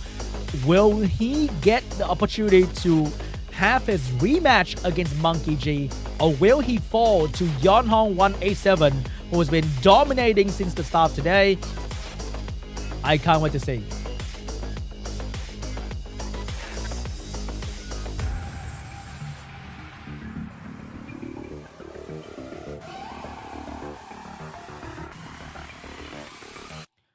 The man, the myth, the legend, Yeonhong 187. 2-0 SHERBETA, 2-0 Pueldi, but he lost to JINYAO yesterday. JINYAO is the reason why he's here in the loser bracket. He finally have his rematch. Can he overcome JINYAO this time, or will he fall once again?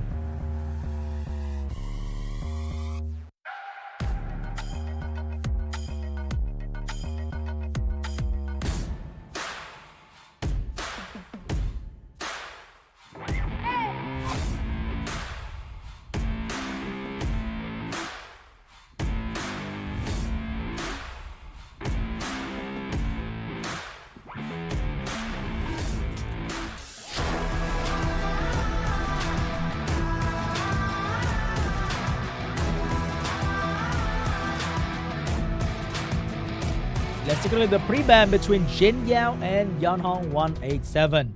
Yeonhong does have a lot of LD, and one of the strongest being Laura, a very dominating unit, and it will be banned. Oh no, Yeonhong! Why are you taking away the content? And the light bison we ban out on the side of JINYAO. No more funny light bison moment for us, but what is gonna be the first pick from Yeonhong? The good old Oliver first pick once again. JINYAO cannot do his light bison team again. He's gonna go for the segment first pick potentially, and it's gonna be a Praha, not locking in any speed lead yet, still keeping the option open in the next 3 picks. Yeonhong can potentially gonna go for the mouse and Rakuni to deal with the segment Praha coming from JINYAO. So we saw how the Vert was really strong against mouse Rakuni combo to get the attack buff for the Praha to do her work. So maybe JINYAO's gonna pick up a Vert and an Ethna here to provide a lot of damage and turn cycling. He's thinking about it. Is he gonna go for Cigar Vanessa or Ethna and Pontos? Many different options for him. He will go for the Pontos and Julian, a unit that cannot be killed very easily, but Yeon still have another 2 last pick to counter the Julian if he wants to. But I think he's going to choose to counter the Pontos and ban out the Julian by going with something like a Juno and maybe something that can strip reset like a Cigar as well. So let's see what he's going to go with here. The good thing about having Mouse, Rakuni, Oliver is that you are not open to a Duckless last pick thanks to the Mouse being water and doing a lot of damage. It's going to be Juno getting picked up and Lima as well. Both team have a 5-star LD invincibility. JINYAO locking in the unit that... Oh wait, not locking in that unit just yet. But he's thinking about it. The water holy berry that terrified. What is JINYAO doing? The last pick is going to be the water ninja. Susano getting picked up last from JINYAO. And the Susano is going to be very good against Juno, Rakuni, but might die very quickly to Mouse and Oliver. I wonder what's going to be the ban here. Is it going to be the Oliver ban to make sure that the Susano get a lot of turns? It's going to be a Lima ban and Julian ban. JINYAO will have his Susano, but can this Susano perform against Oliver, Mouse, Rakuni? We shall find out. If it performed well, I'm going to add Susano into my counter draft checklist as well. Here we go, guys. The very first game of Susano in SWC 2023 is about to happen. But first, we get to witness the magic of Sekhmet going in with a strip reset. And Sekhmet's going to go straight into the Oliver, get the strip reset on the Oliver. So Oliver is no longer a threat for a couple turns. But remember, Violent Proc is a thing, so Oliver might get his skill 3 back very, very soon. Mouse going straight into the Susano. And Susano, even though he could gain attack bar, the Mouse pushed back the attack bar, so he couldn't get a turn in between. And the Juno's also going for Susano. Susano's biggest weakness is that he's not exactly very tanky, but he can do a lot of damage. Let's see the damage coming out from Susano here. And the victim will be the Juno. He did not a whole lot of damage, and that also means not a whole lot of healing. And he will be the target for this Mouse turn. And it might be the end of Susano. Can he survive this Mouse? Going in, and he survived, getting enough attack bar as well. No Violent Proc for the Mouse. And Speedball coming out from the Pra is going to allow the Susano to do a lot of work here with the damage that scale with speed. So Pontos cannot buff just yet because Juno will have the strip available. Now, you need to let the Sekhmet defense break the enemy so Susano can start doing good damage. The revenge from the Juno is hurting the Susano more than he can heal back. And I think this Susano is on Destroy rune. Is that Destroy effect on the Juno HP bar? It can be. It can very well be on Destroy rune. Who knows? This Susano is surviving this Juno and doing a lot of damage on the Juno as well. But one Violent Proc from the Mouse and the Susano might die instantly. So it is very scary for JINYAO here because the Susano might die any moment in this round. Oliver getting skill 3 back very, very soon here. Pontos having the buff available. Is he going to go for it? Because the Juno can strip it. But remember, strip from Juno is not 100%. And Sekhmet can reset that strip if she wants to. Sekhmet's going to go for the strip. Oh, they didn't get the reset on the Juno.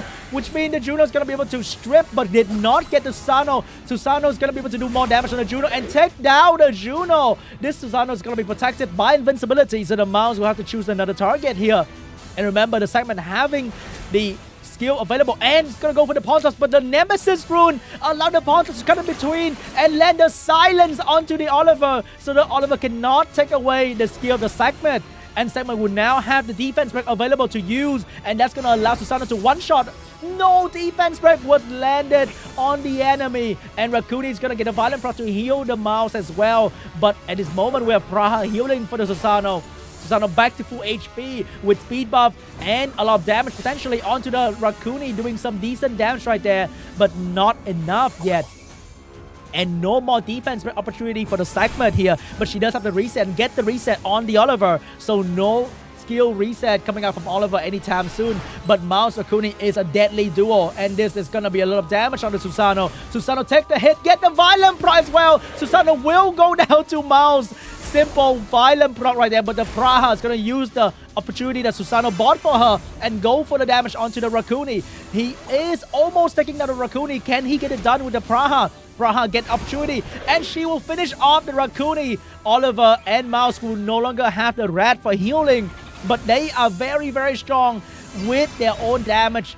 Can this Oliver Violent Proc to bring the game back for Yon Hong? Because the Praha will soon have healing, and protection is going to come up from the Pontos. Here comes the heal coming out from the Pra as well to bring the turn down for the enemy team. No more turn for Oliver Mouse. And the segment have another opportunity to reset the Oliver once again. Gonna wake up the Oliver, not using the skill 3 just yet because he has the silence right here to shut down the Oliver skill, and the damage will be back on the mouse. He wants to defense break this turn. Can he land the defense break? He's gonna go for the defense break. Get defense break on both targets. Very good moment, but the mouse gonna shake off the defense break with the violent proc, and Praha is on the verge of dying. Pontos will now go for potentially the Oliver with the defense break and bring down the Oliver very, very soon here. Can the Praha bring down a target? He's gonna go for the Oliver. Cannot finish off the Oliver. Oliver have the violent proc opportunity. It's gonna be very important to get it, but no violent proc for the Oliver here. And the segment is going to take down the Oliver. But remember, Mouse can be very scary at the end game. Take down the Praha. 2v1.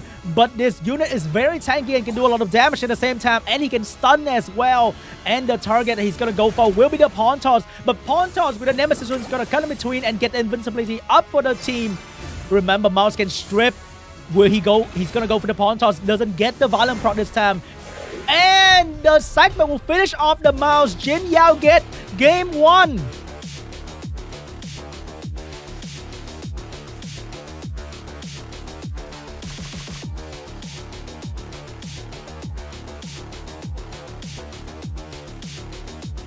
Will we see another 2-0 though? That's the biggest question.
Round 2 between JINYAO and Yeonhong.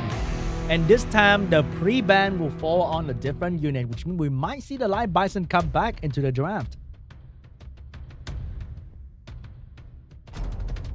And the pre-ban will be Oliver and Julian. No more Julian for JINYAO. No more Oliver for Yeonhong. First pick for JINYAO here.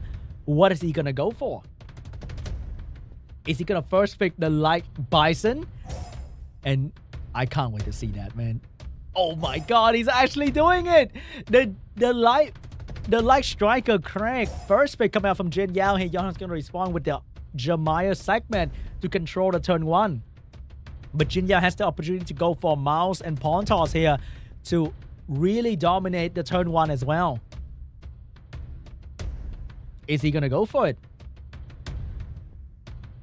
Or will he go with a different speed lead this time? Maybe a more Ethna to be different. No, it's going to be Praha, more speed buff, and the Pawn Toss once again. So he's having double speed buffer. So his Mouse last pick can be even stronger. Unless Yeonhong steal that unit away from him.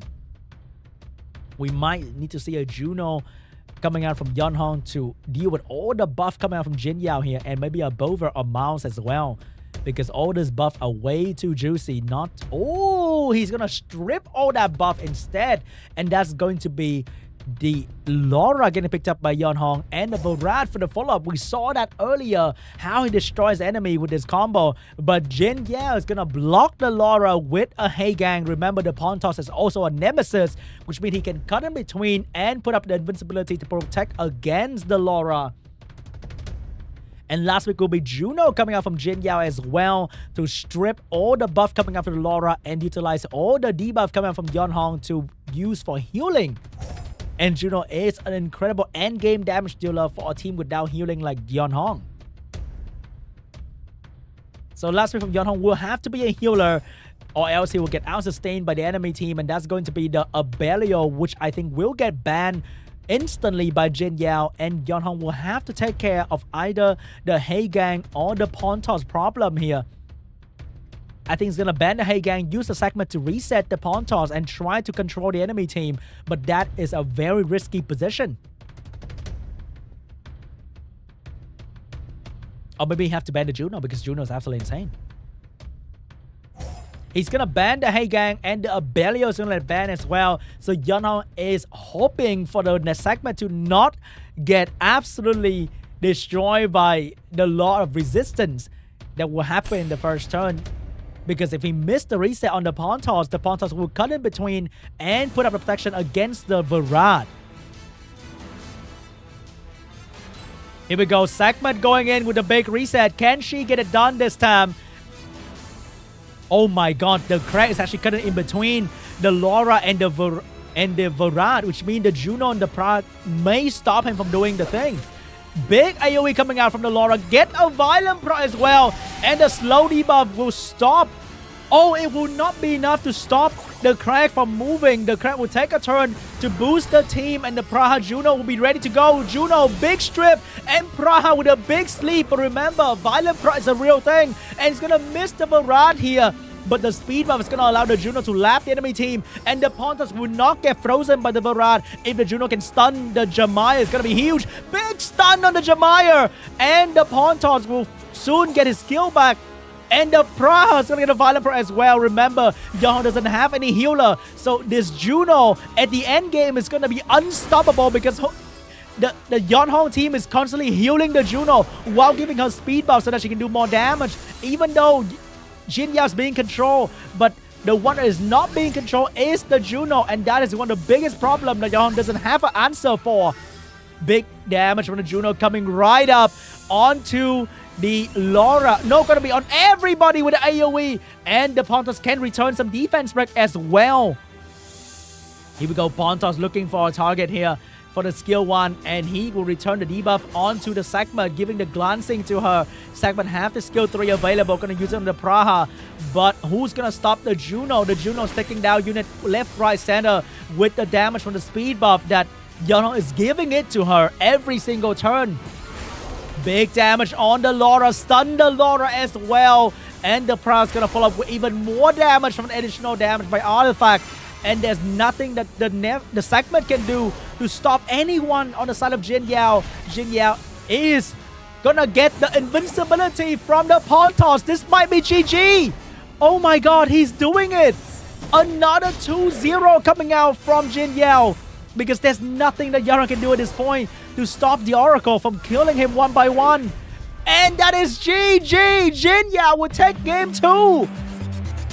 Oh my god, another 2-0. Wow, incredible performance by JINYAO.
I can't believe it. I can't believe it. Another 2-0.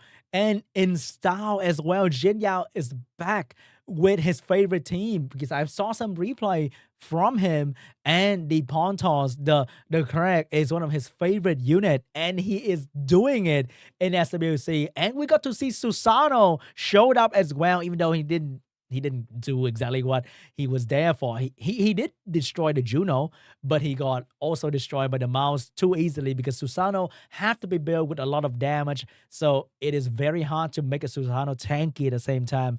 So Susano died way too fast to the mouse. But the crack, the pawn toss was so scary. They brought so much to the table, allowing the Juno to go free and do so much damage. And let's take a look at the highlight once again. Susano, baby.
And JINYAO will move on to the final. And we say goodbye to Yeonhong 187. This will be his final match. I mean, that was the final match of him in SWC 2023. Wow. We have come to the end, guys. The very end. The last match between JINYAO and MONKEYG is about to happen. And it is going to be a rematch between these two players as well. Who will be the last one to qualify for the Asia Pacific Cup? We have come a very long way between these prelim days, and this is finally going to be the last one before we go into the big three regional cup, America, Europe, and Asia Pacific. And is it going to be JINYAO or is it going to be MONKEYG who will be representing Group D in the very final Asia Pacific Cup? We shall find out very, very soon here. So far, every match has been 2-0, but in the last round, we will have a best of 5 between these two players. So, no more 2-0, but maybe there's going to be a 3-0. Who knows? Let's find out very, very soon here. Let's take a look at the player.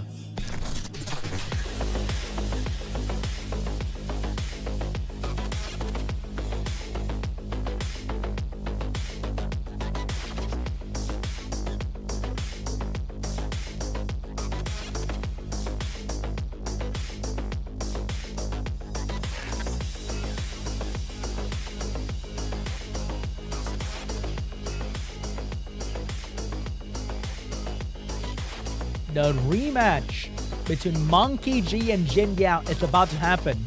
He got 2-0 yesterday, but today he's back and he is different.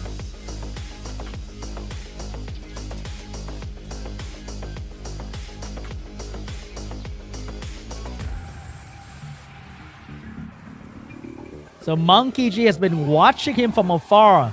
Has he come up with something to counter JINYAO?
And let's begin the final match of APAC Prelim Group D Day 2 between Monkey G and JINYAO. The pre-bet will be Julian and Ragdoll. Rank 10 against rank 11. First pick for Monkey G. Would the Monkey God show us a monkey this time? First pick will be Segment coming up from Monkey God. And JINYAO, what is going to be the answer? Will you go with the same draft last game? Oh my god, he is doing it. I'm loving this, man. It's going to be the crack and the mouse getting picked up by JINYAO here. Speed buffer and speed damage dealer. So what will Monkey God do in response to this? Everyone has fallen victim to this draft, and Monkey God will go for the Oliver and the Praha. He have his own speed buffer, and the Oliver is just one of the strongest units in the game. What can I say? So the response to this can potentially be the pawn toss Juno once again, because they were extremely well into this Oliver segment here. And also Juno can really utilize the enemy speed buff and turn that into the dot. Or maybe he's gonna show something different, like a Nethna for some exciting damage. He may do it. He's gonna go for the... Oh my god, I'm so excited. He's gonna go for the Amduat to cut in between and be the most annoying piece of bird you will ever see in this round. And the big black bird will be drafted from the side of JINYAO. So what is gonna be the answer from the Monkey God here to deal with it, with this Amduat? It's gonna be the Leo to deal with the speed buff and the speed scaling damage coming out from JINYAO. And maybe a Vert? It's going to be a Diana getting last pick from Monkey God. Instantly lock in the Kinky to deal with the Leo and the Diana.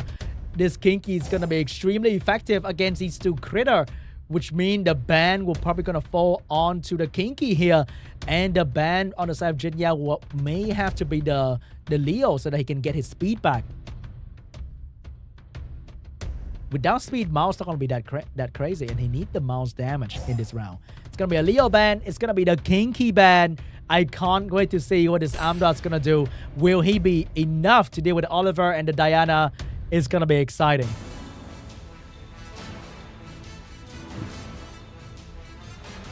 First turn belong to the segment. She'll go for the big reset, potentially onto the pawn toss. She will get the reset this time, but that will come at cost. The Amdot cut it in between, strip disperse and slow the Praha and slow down the Diana as well. Big boost coming out from the Craig, and the one that's going to fall prey to the damage will be the Diana potentially. Or is it going to be the Oliver? It's going to be the Praha, the main healer. Take out the medic. It's a classic strategy in any book. But the Diana is going to go and start doing damage. But remember, Amdot is the king of cutting in between. But the Diana is going to violent proc After doing that and may stun the arm dot, he will stun the arm dot as well. So arm dot cannot cut in between and stop the Diana from moving. Pra does not get a violent proc to heal, but the arm dot is getting a turn very, very soon here. Remember, Miles with speed and attack buff can be absolutely crazy. The defense, bro. Segment will take away the arm dot from the game, but the Pra is gonna fall. But who's gonna stop this horse? The glancing return coming out from the Ponto is gonna be very helpful here. Oliver is going to push back the attack bar of the mouse. Will the Diana transform? She will transform even with the glancing debuff. Can she get the 4 crit? She will. Oh my god, the Diana getting another violent proc. And that's going to be able to stun somebody here. And the one that's going to get stunned will no stun on the mouse, which means the Diana is back again being on trouble. Big strip and reset coming out from the segment. But this crack will still have provoke for the Diana. Missed the provoke because of the glancing. And there's nothing that the Pontos can do to stop the Diana from moving. Can this mouse do enough damage to bring down the Diana? With 40% HP, that is easily 25,000 HP on the Diana left right there. One hit, no violent proc and a revenge attack as well. But the crack is going to take a turn in front of Diana unless the Oliver get a violent proc here. Oliver going into the mouse, get a violent proc, might push back the attack of the crack to stop him from... No! The mouse gonna lap the Diana! And the Diana's gonna go down to the crack single! Oh my god! JINYAO take down the horse, and he will now move on to the Oliver. But Oliver is now having every skill back, so he's gonna be able to control the attack of the enemy team. And the first one to fall from JINYAO is gonna be the mouse. Losing the mouse, losing the big damage here. Can Crack and Pontos do this? But Oliver is so strong, he will take down the Pontos as well. Crack can heal himself, but he cannot because of the heal block. And the segment will further control this unit with the skill reset. There's nothing that Crack can do to bring back the game for JINYAO because he's not on violence. Meanwhile, Oliver can easily get a violent pro and control this unit. And GG, Monkey God will be the first one to make JINYAO lose today.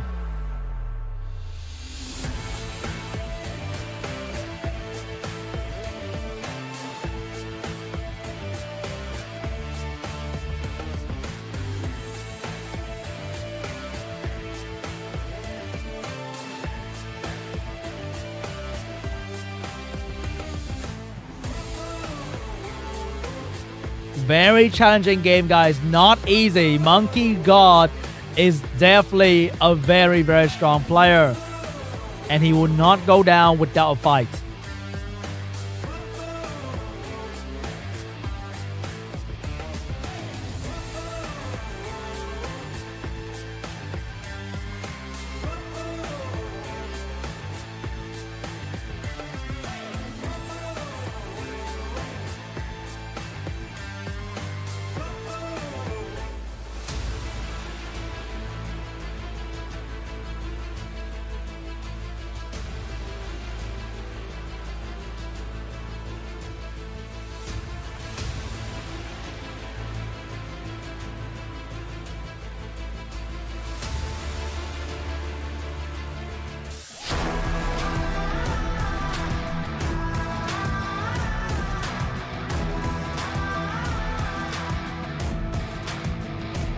Round 2 between Monkey God and JINYAO. What is going to be the pre-ban? Will it be on the Crack and will it be on the Oliver?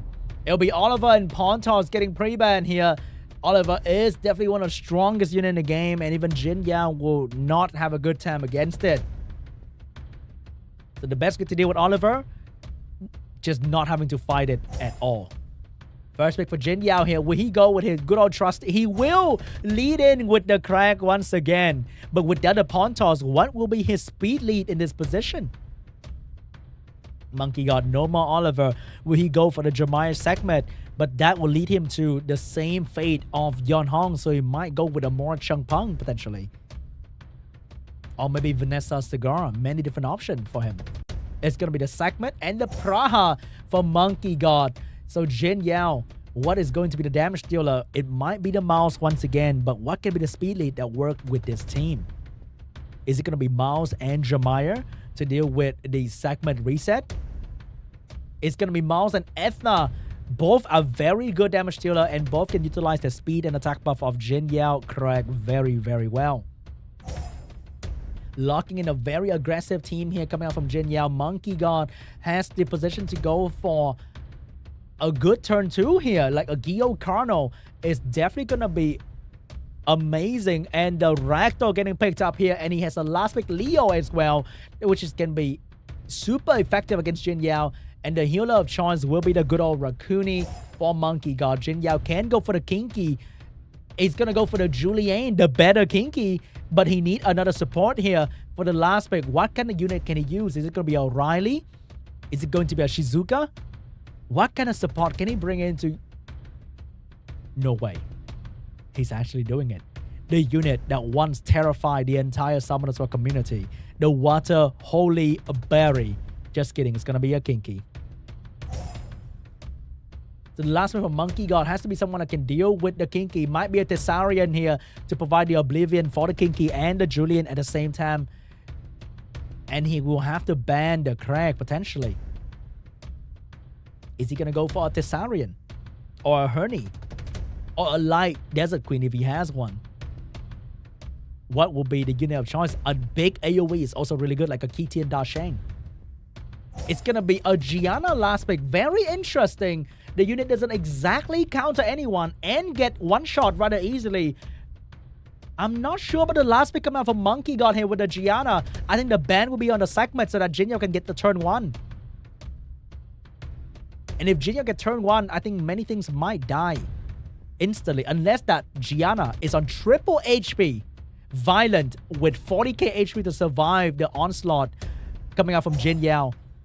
Oh, the Gianna is actually going to be banned here. So JINYAO is going to let Monkey God get the first step of the segment, respecting the Gianna last pick that will survive and stun his entire team. And turn 1 belong to the Ethna, going for the stun potentially, but that will give the Monkey God team attack power because of the Ragdoll. Here comes the segment with the reset, and she will go straight to the Craig, get the reset, so Craig cannot buff the team anymore. Things are not looking good for JINYAO.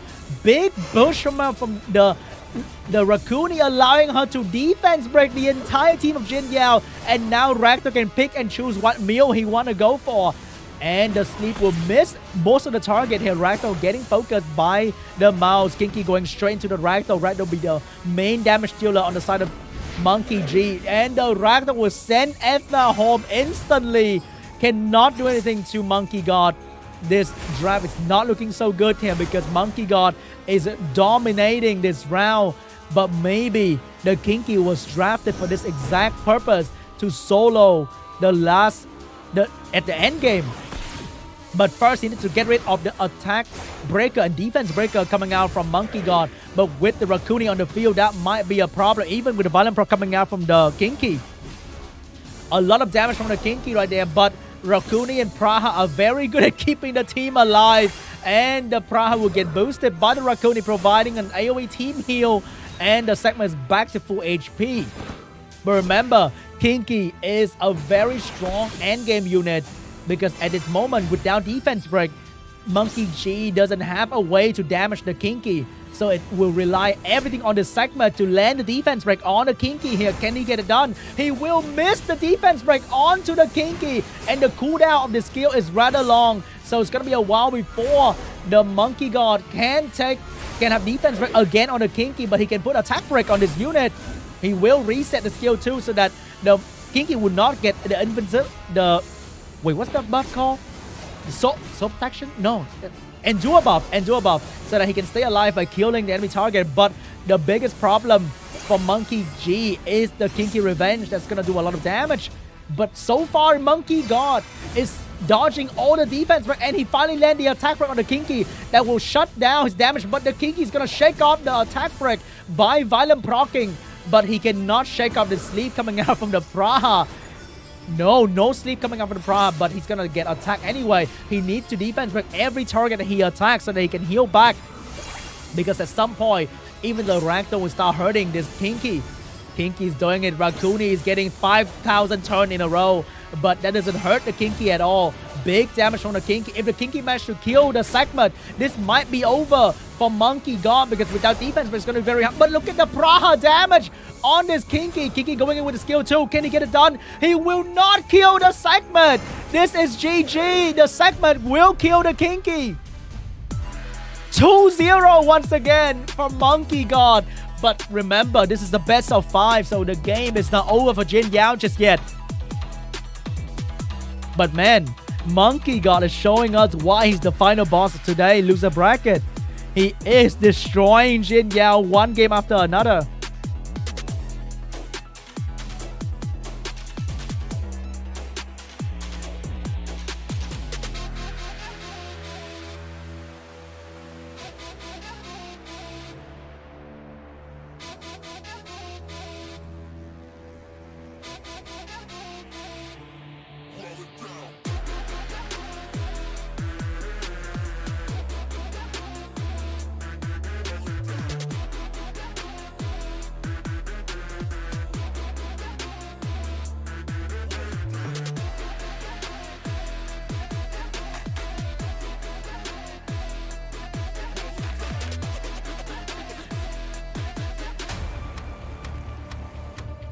And we're moving on to round 3 of the losers final. Is this the final game of today, or will we see the biggest comeback of Summoners World Sky Arena 2023?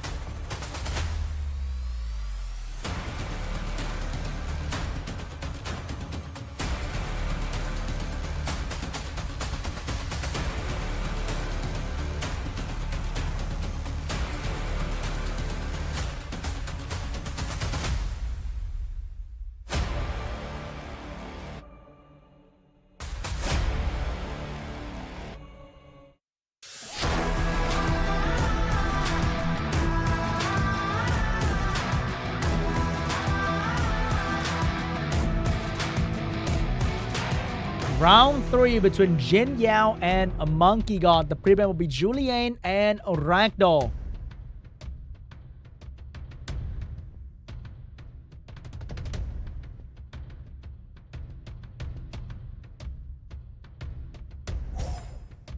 And the first one for Monkey God will be potentially Oliver once again, who works really well against JINYAO. But it's going to be the segment, the unit that has disappointed many players in this game, but still one of the strongest unit in Summoners War RTA. And JINYAO will go for the same draft, but this time he's gonna lock in the Praha, taking it away from Monkey God because it is one of the strongest healer and support in the entire game as well. And Monkey God's gonna go for the Mouse Rakuni duo to deal with JINYAO's draft. Also stealing the mouse away from JINYAO, but it's gonna go for Oliver mouse instead because JINYAO definitely doesn't really pick the Rakuni, so Monkey God can save the Rakuni draft for later.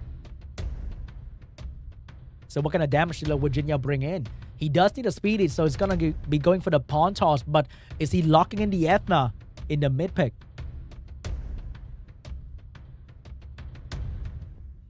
Oh my god, it's going to be the Amdan. Finally, he's been teasing us the entire day with the Manon, the Water Holy Berry that terrified the entire Summoners War community for a good 2 months after the buff in the balance patch, allowing her to revenge and stun everybody so easily. But she has been changed a couple different times here, and now she's a bit more balanced, and the way to counter her is to focus her. And Monkey God is going to go for a Gianna last pick to deal with the buff coming out from JINYAO, and a Dominic to deal with the Manon, focusing her with a lot of single target damage. So it's definitely going to be a Gianna ban, and maybe JINYAO will have to pick a unit that can counter the Mouse Dominic damage coming out. Is he going to go with Umbelio to heal and cut in between? Is he going to go for a Diana? Is he going to go for some big AoE unit? He will lock in the Water Ryu to get the speed lead instead of the usual pawn toss. He also want to get that turn 1 away from Monkey God. So that might be the ban here. Or the arm toss is going to get banned because the cut in between and strip the spare stun can be kind of crazy as well.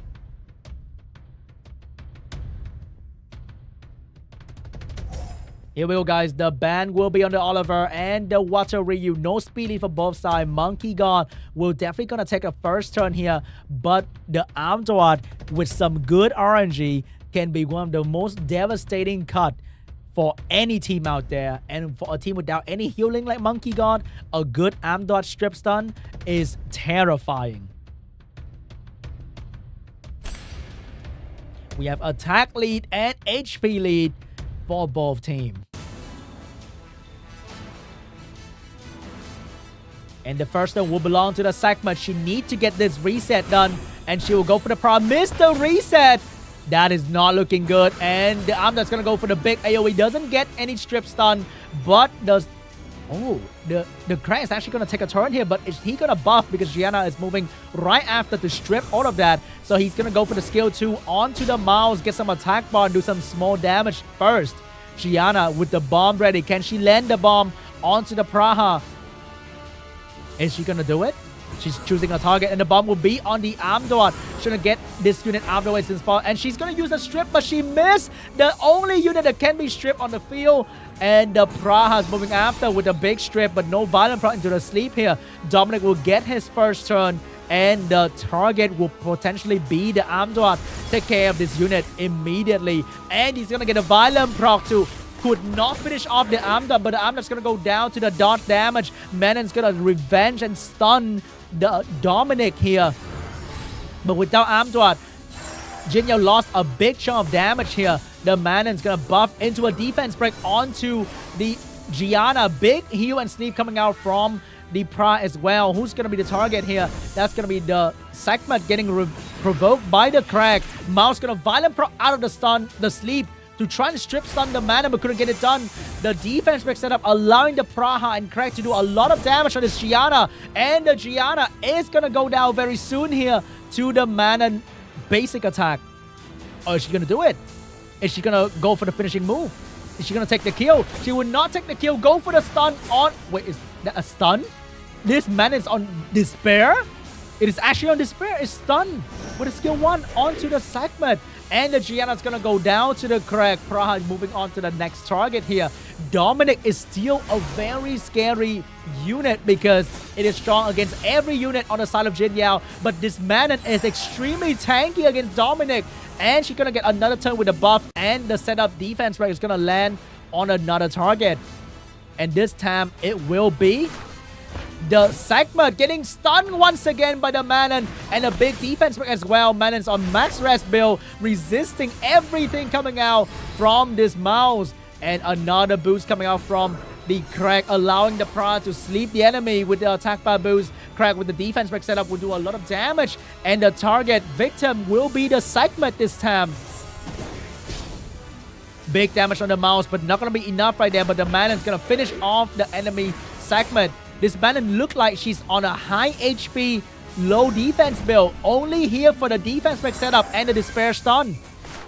Big turn from the Manon, but no damage on the Dominic. But Dominic's gonna be the last one standing here. Can he do anything? He'll go straight into the Manon, but the Manon with great artifact survived the Dominic damage. And the Dominic will definitely fall to the damage coming out from the Praha. GG, JINYAO will take game 3. Gonna be very safe here with a heal, but GG!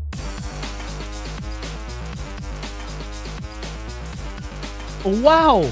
Who would have thought a Despair Water Holy Berry with high HP build to bait the damage and maximum resistance?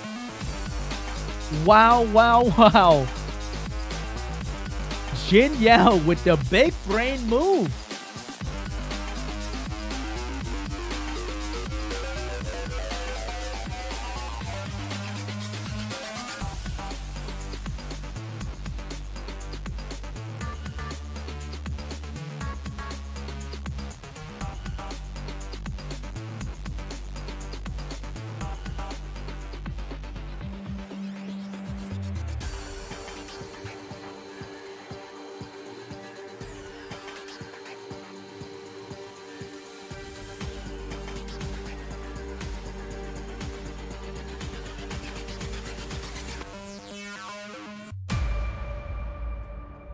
We are going for the game 4. Is this enough momentum for JINYAO to come back from this position, or will Monkey G get game 4 and finish this set? Every game can be the last game here.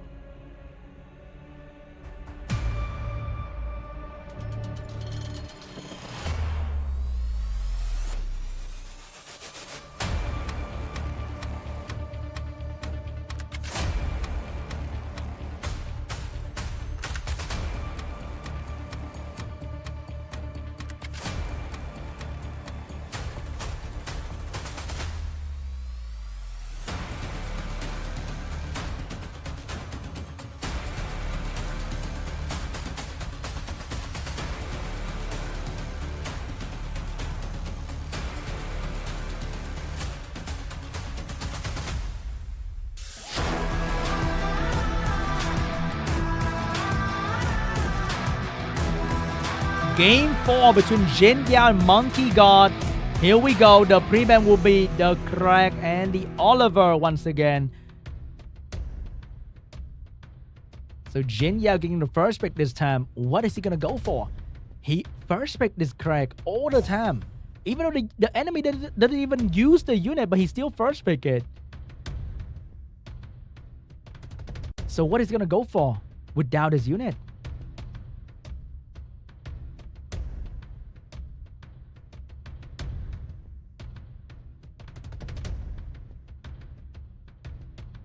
He's thinking about it.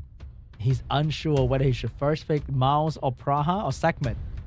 It's gonna be Praha first pick for JINYAO here, getting a healer, a damage dealer, and a stripper in the first turn. But the return will be Monkey God, Mouse, Rakuni getting picked up. So are we seeing Manon and Amdot getting used once again to deal with Mouse, Rakuni? But this time JINYAO will have his Julian, so he's gonna need some sort of support for his Julian here. What will be the damage dealer for him? It's gonna be the Julian and potentially a Riley. It's gonna be the Julian Pontos getting picked up by JINYAO. So Monkey God can potentially go for the Gianna and the Ragdoll in his last 3 picks, together with potentially a Jamire, a Shizuka. So many different options. So what will Monkey God go with? He has a Rakuni. He's gonna go with a Gianna. But he probably not gonna lock in the Ragdoll so early just yet. And it's gonna be Chung Peng to go with a Gianna for the follow-up. So JINYAO, you can counter this with an Ethna. And that's gonna be the Ethna getting picked up by JINYAO here. But the Ragdoll coming last can be a problem for JINYAO team. So he might need another true damage or healer in this spot to deal with Monkey God. Or I can go with a Kinky. He's a fan of Kinky last pick. It's gonna be a Heigang last pick to deal with the Gianna. So he has 2 Gianna counter to make sure that he can ban the last pick just fine and leave the Gianna in the field, because he can either stun the Gianna or have the Heigang to counter the Gianna. So Monkey God seeing this, will you force the ban on the Ragdoll or Leo last pick, or will you go with a unit can counter the counter to Gianna? Is he gonna ban the Ethna or the Heigang here? It's gonna be a Juno last pick to deal with the Pontos, also with a lot of attack power gain from enemy cleansing like Pontos or Julian and Heigang. But I think he might have to ban out the healer. I think he's probably gonna ban out the Julian here, because that's gonna be too much damage for Monkey God to handle.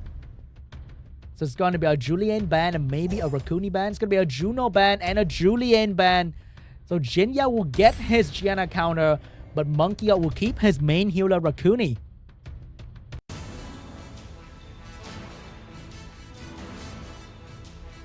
Round 4, Ethna going first. Can potentially go for the AoE for some free damage. Will go for the AoE, get some free damage on the enemy, and get an extra turn with the attack power gain. Going straight potentially into the Chung Peng or the Gianna to get the stun and get them out of the way. It's going to be the Chung Peng doing some massive damage on this Chung Peng. 3.8k per hit from the Ethna. Almost killing this unit, but that's not going to be enough. The Mouse going to go straight to the Pra, strip, but could not get any extra thing.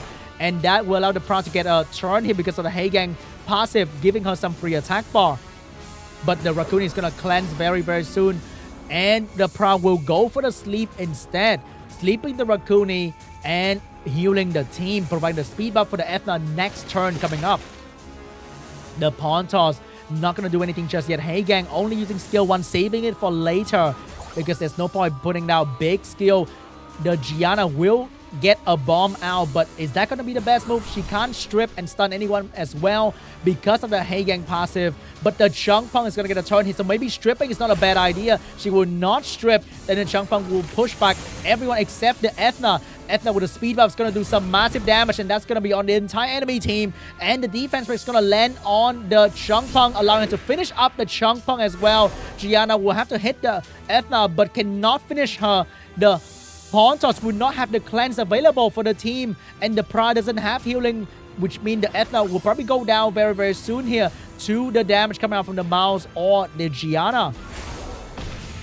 eat the stun from the bomb, and Praha will lose that turn. Mao's gonna go into the Praha. Rakuni cleansing some debuff, giving the team of JINYAO some attack power, but she does have the boost for an ally, and that's gonna be the Mao's getting the Rakuni boost, and someone is gonna go down, or maybe 2 units might go down to a violent proc here. First one's gonna be Ethna, and the second one will be the Praha coming out from the Gianna damage, and this might be GG. JINYAO lost his damage dealer. He's left with 2 support unit, and they provide not a whole lot of damage. And sooner or later, the Mao's Rakuni combo will take them down, and there's nothing that JINYAO can do about this. Mao's coming in with a big damage. Can Pontos and Heigang do enough damage to bring down the Rakuni? And the Gianna doing so much damage to the Pontos. AoE silence coming out, but you cannot silence the Rakuni healing or the Mao's damage or the Gianna damage. They don't care about the silence debuff. They do so much damage on their own with the basic attack, and the Pontos eating more damage from the Gianna. Mao's gonna drop the damage onto the Pontos. Pontos soon gonna go down to the Rakuni basic attack as well. And GG! Monkey God will take game 4. And we say goodbye to JINYAO. Monkey God will move on to be the last one to participate in the Asia Pacific Cup.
And that is it for the APAC prelim. What a showcase. JINYAO, even though he went out in style. And big shout out to Monkey G for being able to stop JINYAO in his track going into the final. Going into the Asia Pacific Cup together with Diligent. He lost to Diligent. He lost the ticket, but he didn't lose today. He will move on to the APAC Cup happening later in the SWC 2023 journey. And big round of applause for every single player today. Amazing matches, and I can't wait to see what all the big 3 cup will bring later in SWC 2023. And before we get to the most important part of the stream, which is the final coupon code, we will have to check out the highlight between these 2 players. What an amazing show day. And that is, today's the last day. No more prelim, okay? And it's been a long journey with you guys, and I have been having so much fun watching these matches, commentating, casting, shoutcasting, doing everything for you guys. And I hope that I have been entertaining enough to keep some of you guys awake. I know it's 4 a.m., 3 a.m. in the morning, but before I give you the coupon code, you guys will have to take a look at the highlight for the day.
And once again, big shout out to MONKEYXCLAS for making it to the Asia Pacific Cup, defeating JINYAO in the loser final with an incredible performance.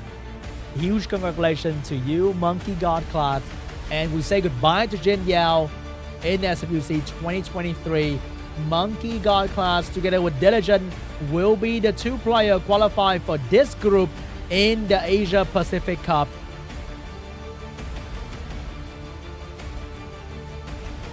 Well played. Look at today's matches. It's almost the cleanest bracket ever in SWC. Almost. Okay, almost. What a show, guys. What a show. Really enjoyed myself today. And let's take a look at all the APAC Cup qualifier with Zisong, Duchan, Mel Mel, Yodayo, Kame-chan, Takuzo, and lastly, Diligent and MONKEYXCLAS. Huge round of applause to every single one of them for making it to the APAC Cup, and we will see them battling one another in real time, in real life, in the Asia Pacific Cup. It's gonna be intense, exciting, and extraordinary.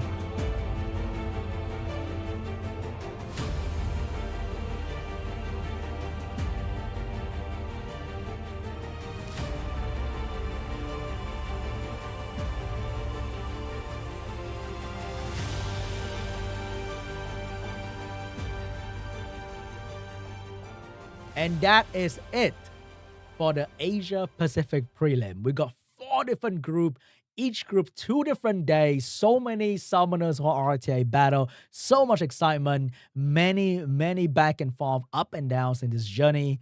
And we've finally come to the end. We have finally chosen our 8 representatives from many different countries in the Asia Pacific region to fight for the Asia Pacific Cup. And whoever wins Asia Pacific will be moving on to the World Final that's going to be happening in Bangkok, Thailand at the end of the year on November 4th. So it's going to be more exciting battle coming up on this channel. So don't miss out on any SBC action by liking the stream and hit the subscribe button of this channel. But before that, exciting news for you guys. 1 crazy engraved scroll and 100 energy. The code will be see you in APAC Cup 23. I mean, crazy wordplay right there comes to us. SEAU in APAC Cup 23. Congratulations to those of you who summoned a new 5-star with the engraved scroll. I see you right there. You are very happy. And that will be the final code for today as well. Thank you so much for watching the stream. The biggest shout out I can give is to you guys who have been watching the stream, supporting the channel, supporting the Asia Pacific region, and also watching all the other prelim. It has been an exciting journey. And I can't wait to see you guys in the America Cup that will be happening very soon here, September 17. So next week, we'll have the SWC2023 Arena Championship 2023 America Cup happening next week. So don't miss out on that amazing America Cup action because some of the strongest players in the game will be battling for the grand prize of America Cup. It's going to be amazing. So don't miss out, okay? It's going to happen next week. Very, very soon. More SWC2023 Arena Championship action every single week. Okay, not really though. But thank you so much for watching, guys. Really appreciate it. I've been having such a blast casting all these matches for you guys. And I hope you guys have been enjoying the show as well. I have nothing else to say, but wish you a fantastic day. Thank you for watching. And I'll see you guys next time. If there is a next time. Have a good day, guys. Bye-bye.